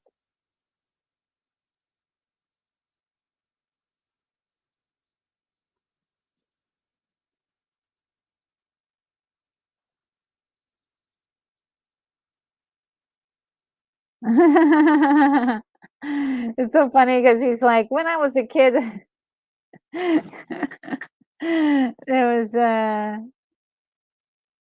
these things happened when I was a kid," and introduces this idea that you can learn from these little vials or these, like, from liquid knowledge, and that's something that is in, quite a few movies, and I wanna talk about those, in the future. I know for sure, like, Dark City had a kind of like a thing with that, with liquid was kind of a means of changing people's personalities, and also in, Zero Theorem, that was another thing, you can collect people's intellect into a vial. So interesting. Oh, this poor guy. Ah, tried to fit in there. Ah! Oh my god, how do you get out of that? It's like, why I was trying to always wondered why he didn't just stay in the car with THX or get in that car with him, 'cause it's a two-seater. He doesn't know how to drive, he's a hologram.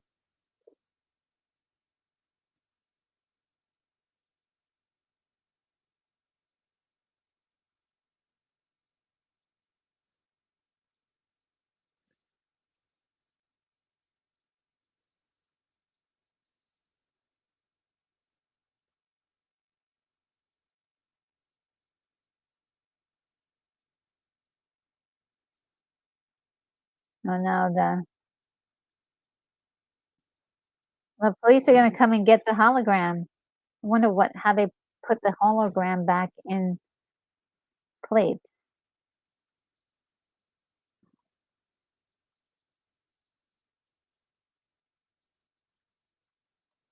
Oh, Joseph Begay says the train was definitely inspired by California's Bay Area rapid transit BART system.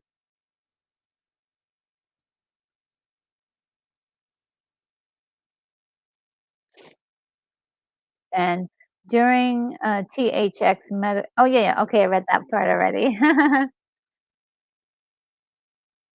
Oh, no.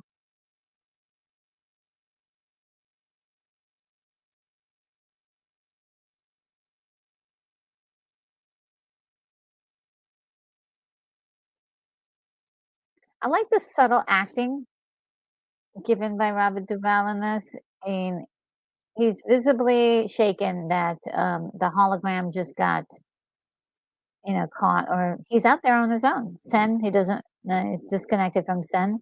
Sen is being picked up right now by the police. Um, and, yeah, this is so wild, this crazy society.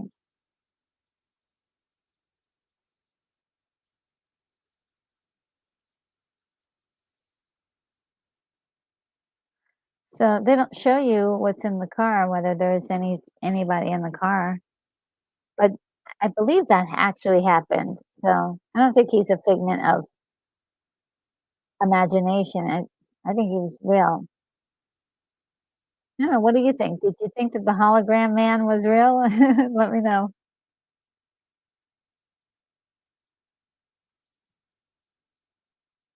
Oh, I love this scene, and this is I think this is one of the added because this is a big improvement.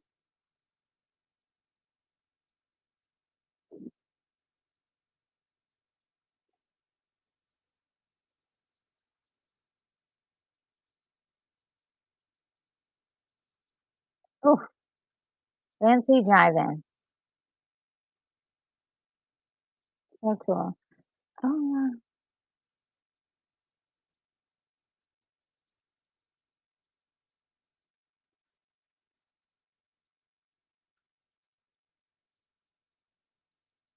Come on, like, Terminator 2 Judgment Day, okay, come on the bikes, you know?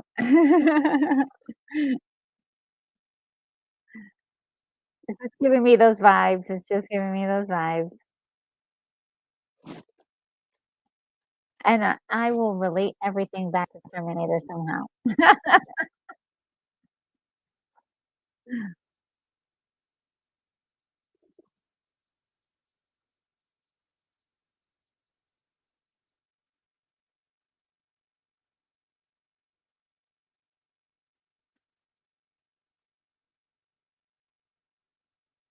Oh, this was so good, I really love this scene.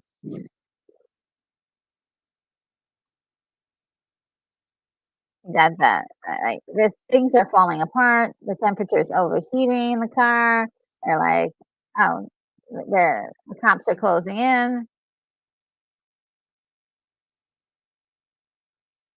Every once in a while, they'll jump back to that girl who's monitoring everything. Those bikes are so cool. So is this car, by the way.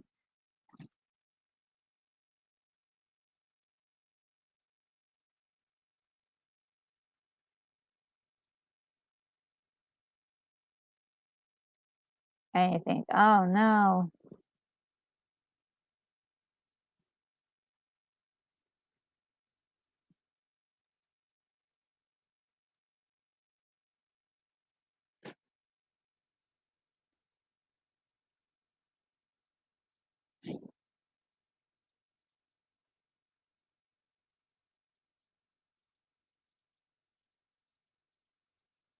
Oh, boy.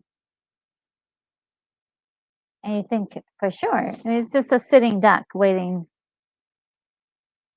Oh, ah, starts that engine, baby. Let it cool down. I like this part too. And he's just kinda going around in circles trying to catch his footing there, and then he's like, takes right off. Ooh, come on. You're kind of rooting for him because, his way is not easy.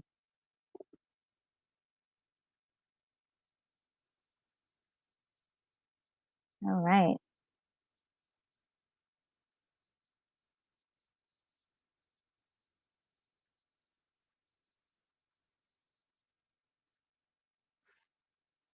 Oh, so that shows you what they look like without their helmets on.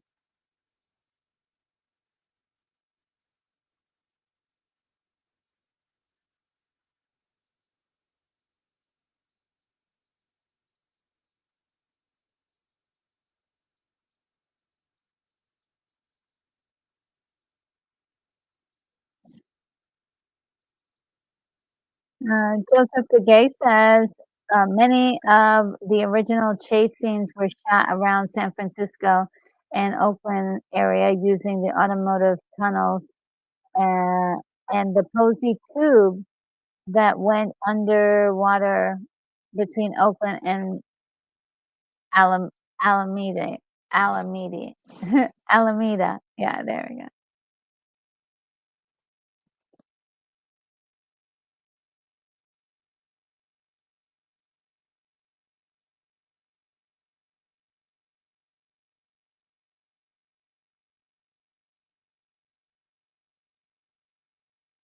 So they're really close to the edge of their budget. I love it, 'cause it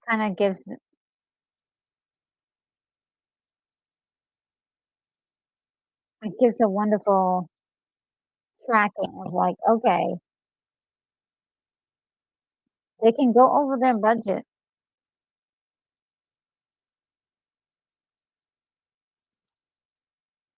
but it's not recommended.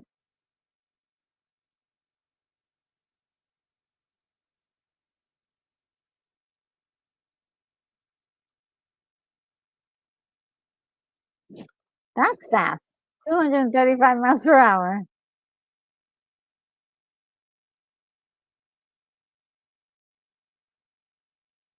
These guys like evacuate area means evacuate area,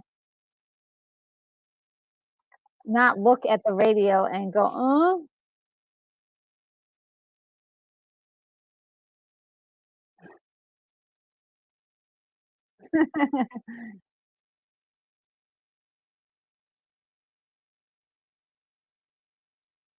oh wow.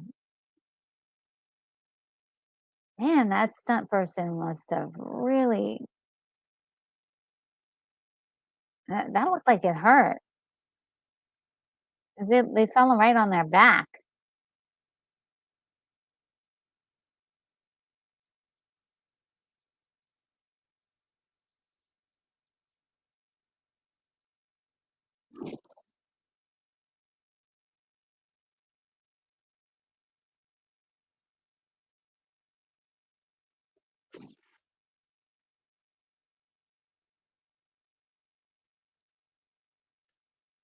They're like, "Yeah, no need to run. We'll catch you."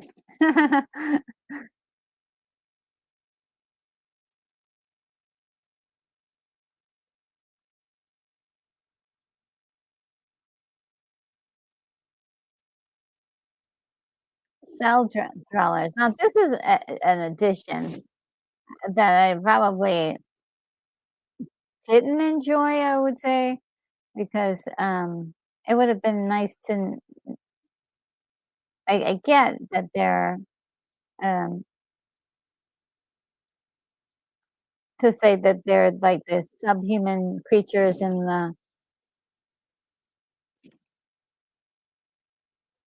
in like the little outskirts of their world, but this kind of didn't didn't hold up very well. Um, SGRR says, "Oh yes, I've been having problems with the super chat algorithm since Thursday was anyway." Oh, that's nice. Oh, that's good.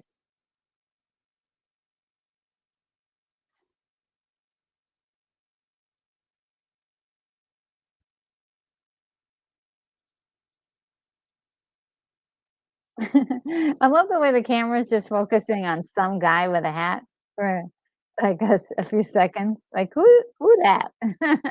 Who that?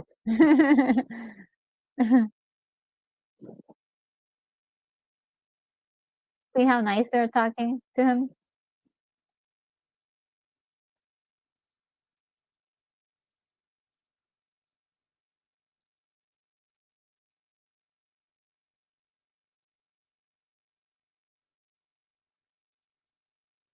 These are the same guys that have been beating him up for the last, few however long this is. They destroyed his girlfriend and his baby.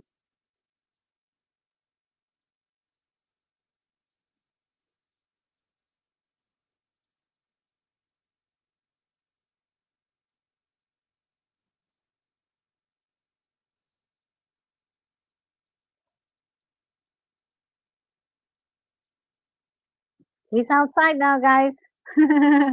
He made it.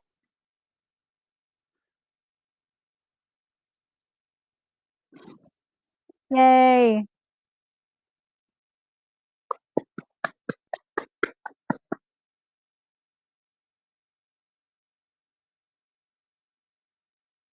I love it. I love the music at the end too. It's just so appropriate. Uh, let's see. I can remove. Yes. So good. I love that movie. Oh my goodness. And it was less than an hour and 30 minutes. That's not bad. That is not bad. Let's see how you guys are doing. I think I'm caught up with the chat. I've been reading everything um, as it's been going on, so I'm actually caught up. This is great.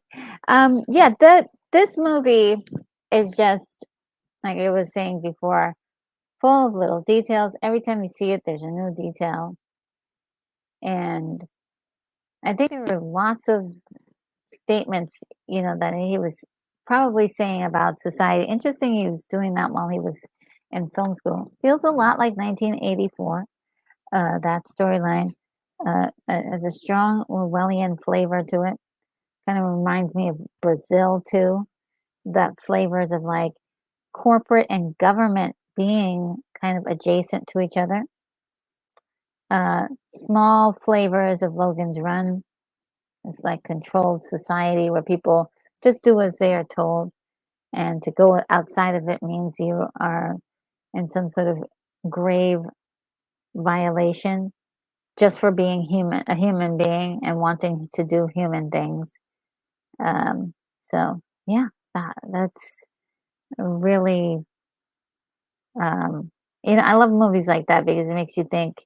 Like, imagine being in a world where the rights that you normally have were taken away from you.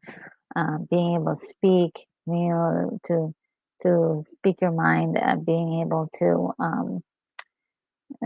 just be able to like enjoy having a glass of wine or like spending time with people that you love and care about. Physical contact. We had a lot of movies with that. Like physical contact is not allowed. Like in Demolition Man, these bleak ideas of the future where these things were meant to protect you, but also meant to control you. And so it's a lot to think about. These movies really inspire great thought. And so I encourage it and I love it. So, guys, let's see. We got uh, Joseph Gay says, I didn't realize Sid Haig was in this movie. Must have completely missed him. And I'm not sure who that is. I probably, if I saw him, I would probably recognize him. And Kimberly says, this was fun, RNG. Oh, good, good, good.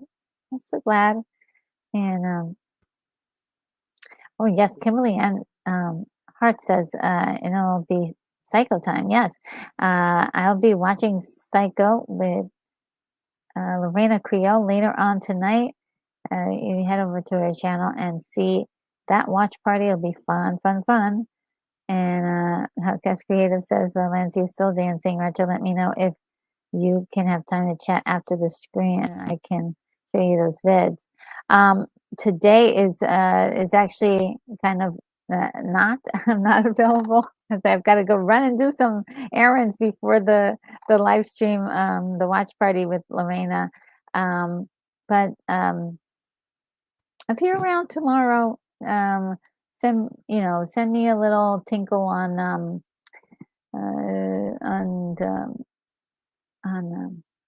X, and we'll do something. Yeah, I am actually more freer tomorrow. Because it's no worries. Yeah. Oh my God, I want to see those. I want to see those videos. And he says, so all the people doing surveillance are perfect. They never do anything wrong. That's funny. Yeah. And yeah, they're and the way the society is built is that people don't have contact with each other, so they're easily to manipulate, and they also can uh, squeal on each other. And so anybody who's out of line gets a violation. I mean, look, even our main character, uh, writes up a violation for Sen and Donald Pleasance's character. And it's very, very,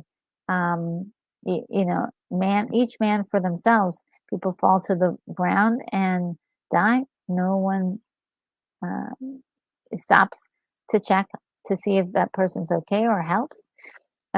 People die in other sectors, and there's absolutely no uh, physical, emotional response. And the thing I think was very interesting is that with Robert Duvall's performance, when he started, like towards the end, you would see a little bit more emotion from him in his face. Oh, this also reminds me a lot of Equilibrium too. Wow, definitely seeing some connection to tissue here. And uh, what is the other movie? Uh, uh, Fahrenheit 454 or something. I always get the numbers wrong. Uh, uh, Fahrenheit 361, 461. Tell me, somebody in the chat knows. But it's really a lot like that because in that movie and the book, people were really controlled. Their emotions were controlled. Like there's something to do with human emotion that it that seems to be the focus on a lot of these films, like trying to control those human emotions, and then you have control of the people. Very, very interesting. Keatley says that Hooper said that there was a really crazy how show next door that and that's where all the people were coming from down the hallway. Yes, well, I'm glad there were a lot of people to come and stop by and say hello. Oh, that's it. That's it. Fahrenheit 451. I always get the numbers mixed up with. But yes, that I know that the book is slightly different than the movie, the 1960s movie. But I really enjoyed that 1960s movie. It was quite interesting. It kind of reminds me of this a lot. Very um, similar fabric structure, I would say.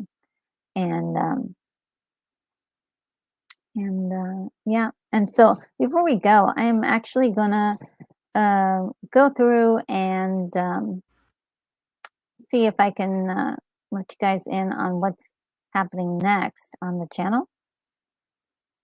Look for a ton of videos from me that are a lot like the one that I did with my mom, and some of the ones that I did with Doug were just, you know, shorter videos that are just like talking about little subject matters here and there that to do with filmmaking and film experiences. I think that's really incredible. Like I love to have that one-on-one kind of conversation with people. It's really a lot of fun for me, and I hope it's informative and great for you guys. I did have a lovely conversation with my mom, and I've been having great conversations with Douglas A. Burton as well. So there's some more. I'm gonna have one with Lance soon, and so we're the shorter videos are coming soon, and also more reviews are also coming. Let's see where I'm trying to find my list, and I'm having trouble. Oh, here we go. This dark screen. So just to fill you guys on things. StreamYard just released this new feature on their platform, which is the dark mode, and I am having um, such a hard time like seeing things in the dark mode. But I think it's better because it releases less glare on my glasses during the stream. So we'll see. I'm just like trying to feel things out. You got to try new things, and I think this is one of those. Let me just um,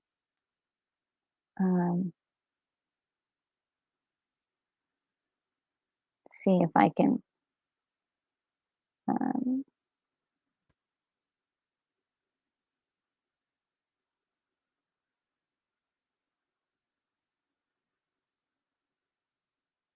and Kimberly Anhart says, "I'm a big sister to my sisters, but they're a handful." Oh, that's nice. And Keith E says you got so many comments on your mother's video. A new record, I think. Oh, really? I better go and check. Sometimes I try to check the comments daily, but life, just gets crazy. And Kimberly Ann Hart says, "Yes, love you and your mom." Oh, thank you. And Sunbread says, "Loved the video with Tubman." Oh, yeah, she was. I love that. I have some more videos coming out soon. I just edited them, and I'm gonna be releasing them soon. It's just really great to talk with her, and I want to do some more with her because I just want to get her point of view on a lot of these movies that are coming out, and I love talking to her in general. Um, Oh, you're so sweet, Kimberly, says one. And B says, the history of THX, how Hollywood ruined George Lucas's first film, YouTube, celluloid cinema. Oh, okay. So is that a video that we should take a look at? Okay, we'll do that. Thank you, B. It's good to see you. Um, yeah, we'll take a look at that. And let's see if I can find out what is happening. What's today's date? All right, so after this, guys, um, head over to Lorena Creole's channel. Um,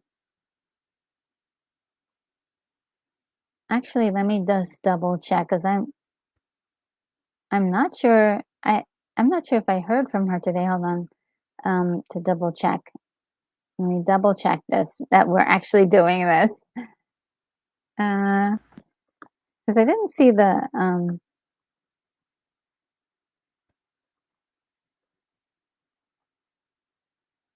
let's double check.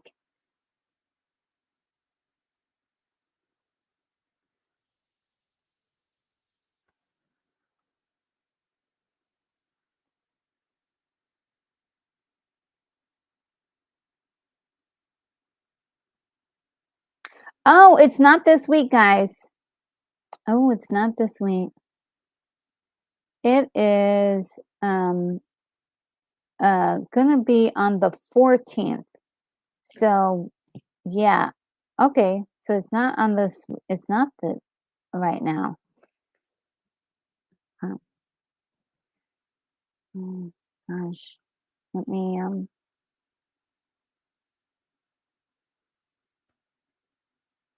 um so okay.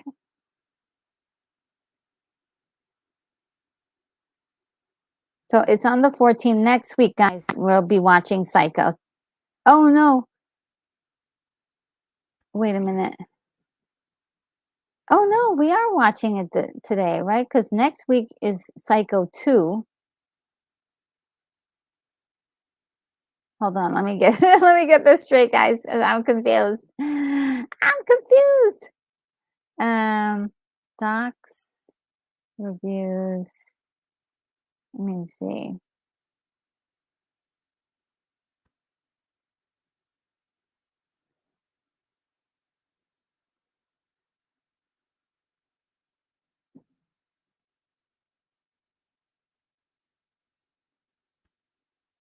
Okay, yes, yes, yes. Okay, here you go. Yes, tonight. Okay, yes, tonight. So in about 88 minutes, we'll be watching Psycho. Um,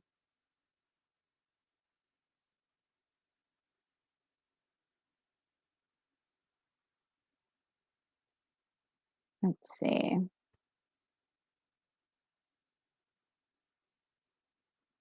I think so. Hold on. And trying to figure out what I'm doing here. What is happening? Sorry, guys. Sorry about this. I just have to make sure to do this. Okay. All right. So in 88 minutes, we will be over at Lorena Creole's channel watching Psycho. Next week, we'll be watching Psycho 2. And let's see. Next week on this channel, we'll be watching Never Ending Story with Douglas A. Burton. And that's going to be a lot of fun. And the week after that, we're going to start kicking off some spooky holiday season stuff with a movie I really, really, really, really, really, really love. The Company of Wolves, 1985. It's a nice, weird movie. And it's just hands down like one of my favorite werewolf movies. And yeah, I remember seeing it as a kid and being like, what the heck? So good to me, and it was fantastic. Let's see.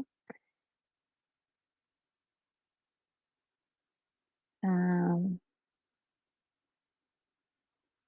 and Simrat says, how did you get to Fargo? And when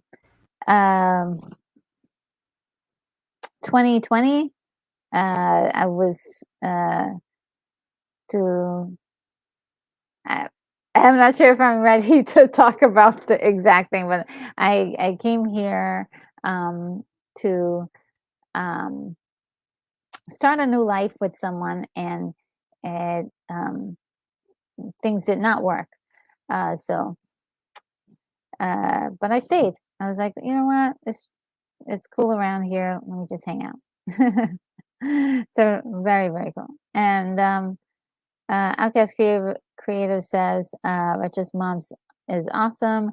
The apple does not fall from the tree with the fruit of beauty. Ah, you're so kind. Oh my God, she may be watching right now. Oh man. And oh, Joseph Again says, FYI, someone the stuntman who did the officer flying off his motorcycle and into THX's car was not injured. Incredible as that sounds from how the crash looked. Okay, yeah, it looked terrible. Because it looked like he bounced off his back. And yeah, and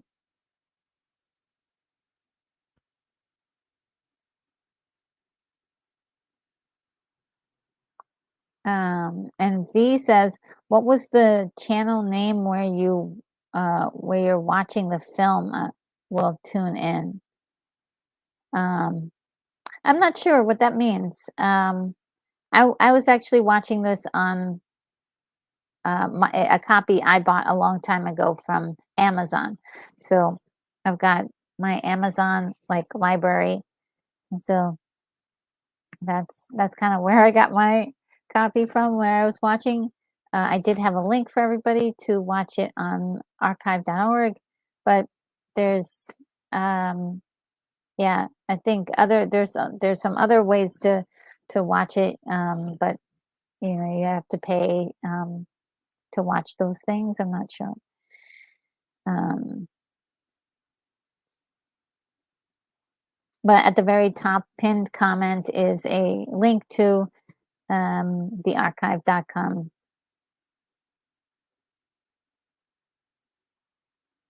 Oh, you mean for the link for Lorena's event tonight? Okay, let me see if I can pull it up. Yeah. Mm, mm, mm.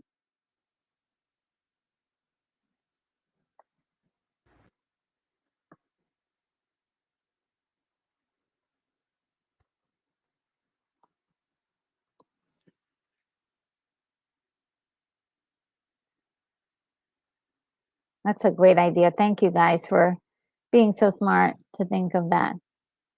So there's the link for the watch party. You can come on over and watch with me and Lorena. And we'll just be watching this awesome movie, Psycho, 1960, Alfred Hitchcock, a classic, uh, perfect for spooky season. Get you started, and yeah, I love Halloween, and it's just gets really I love all the decorations and all the things that people do to make the season fun. So I like all that stuff. I love all the seasons because then all the little holidays that come with the seasons because then you see people like letting loose and having a little fun, you know. So, well, guys, I think that is it for me today. I think I'm going to call it quits, and I'm gonna get some errands done before the show tonight. And if you're one of my Patreon members, I was sick last Sunday, but expect probably a little bit longer video um, in your mailbox tomorrow or Monday. Tomorrow or Monday. Um, and for members, there should be a video for you guys on Monday. And just all the channel subscribers, look out for more videos because there will be more videos coming out. And let's see, some people have written, and let's see what you're like. Oh, yes, Keithy, yes. See you next week, Keithy. You have a good one. Hopefully, I'll try to catch Corey's show tomorrow if he has one, and might see you there.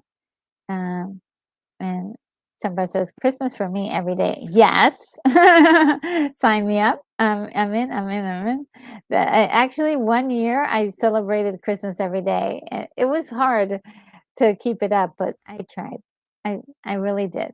Jesse Matlock is here. Says everything you do is great. Oh, really? Wow. The original Star Trek series is fun for you to watch. Type channel. You won me a long time ago. Heavy Metal magazine was my favorite a long ago. Oh, that's so nice, Jesse. Oh my God, that's so nice. I love hearing that. Thank you.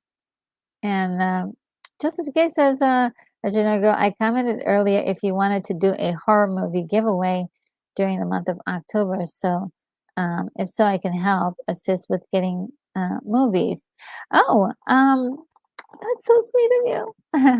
I think I'm okay as far as the giveaway. I do want to do something for Christmas. How about Christmas? Um, I'll think, we can all brainstorm, but yeah, let's do Christmas because I have some things coming out in October and life will be intense then. And I've been secretly working on a project over on my music channel, and I want you guys all to be subscribed to my music channel if you haven't. I got some new music that I've put out, and let's see if I can find the link to it.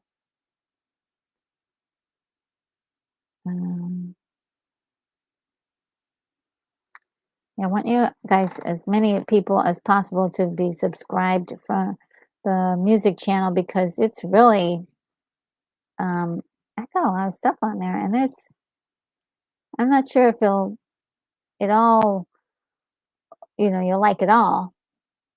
I happen to love it all, but it's really good. I just put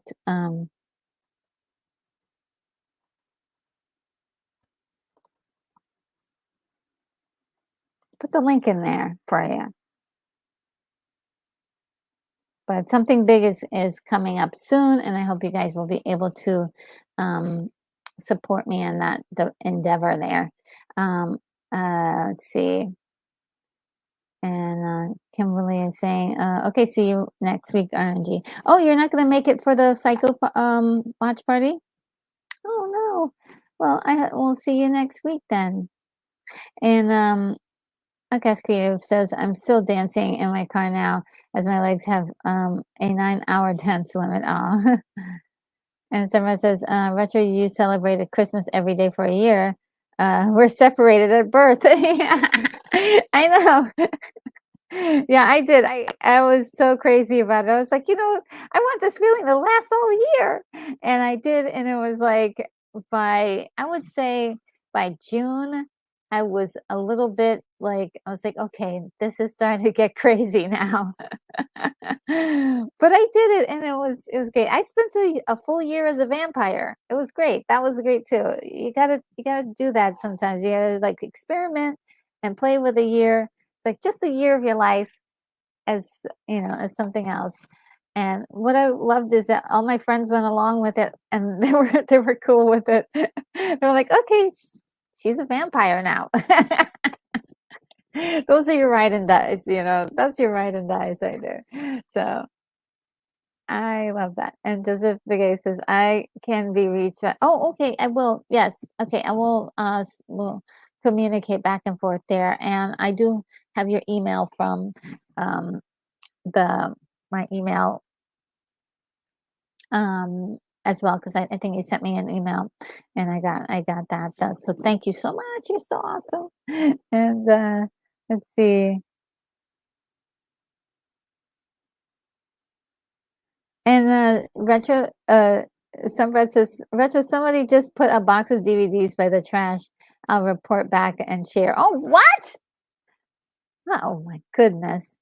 They can't do that. That's a crime of some sort. And Kimberly Anhart says, "Oh, I'll see you tonight." Okay, okay, that's good. I'll see you then. And Joseph Gay says, "Time to head out. Gotta take care of them. Make the most of the day. Yes, before the days start to get really short after autumn. The days start to get really short after autumn equinox hits, and the days start getting really short. Yeah, it really does. It's already starting, and it's getting colder. Um, it's 74 here now, but like within a few hours it'll be like 40 something. It was like 45 degrees this morning. I was like, wow, that is freezing. Uh and Lily says, I'll watch Psycho with you and Lorena. And also Red says a huge box. Oh my god, I hope there's some goodies in there. Um and it says, "Bye, beloved chat. God, bye, beloved chat. God bless." All right, yes. So that's the heading to leave right now.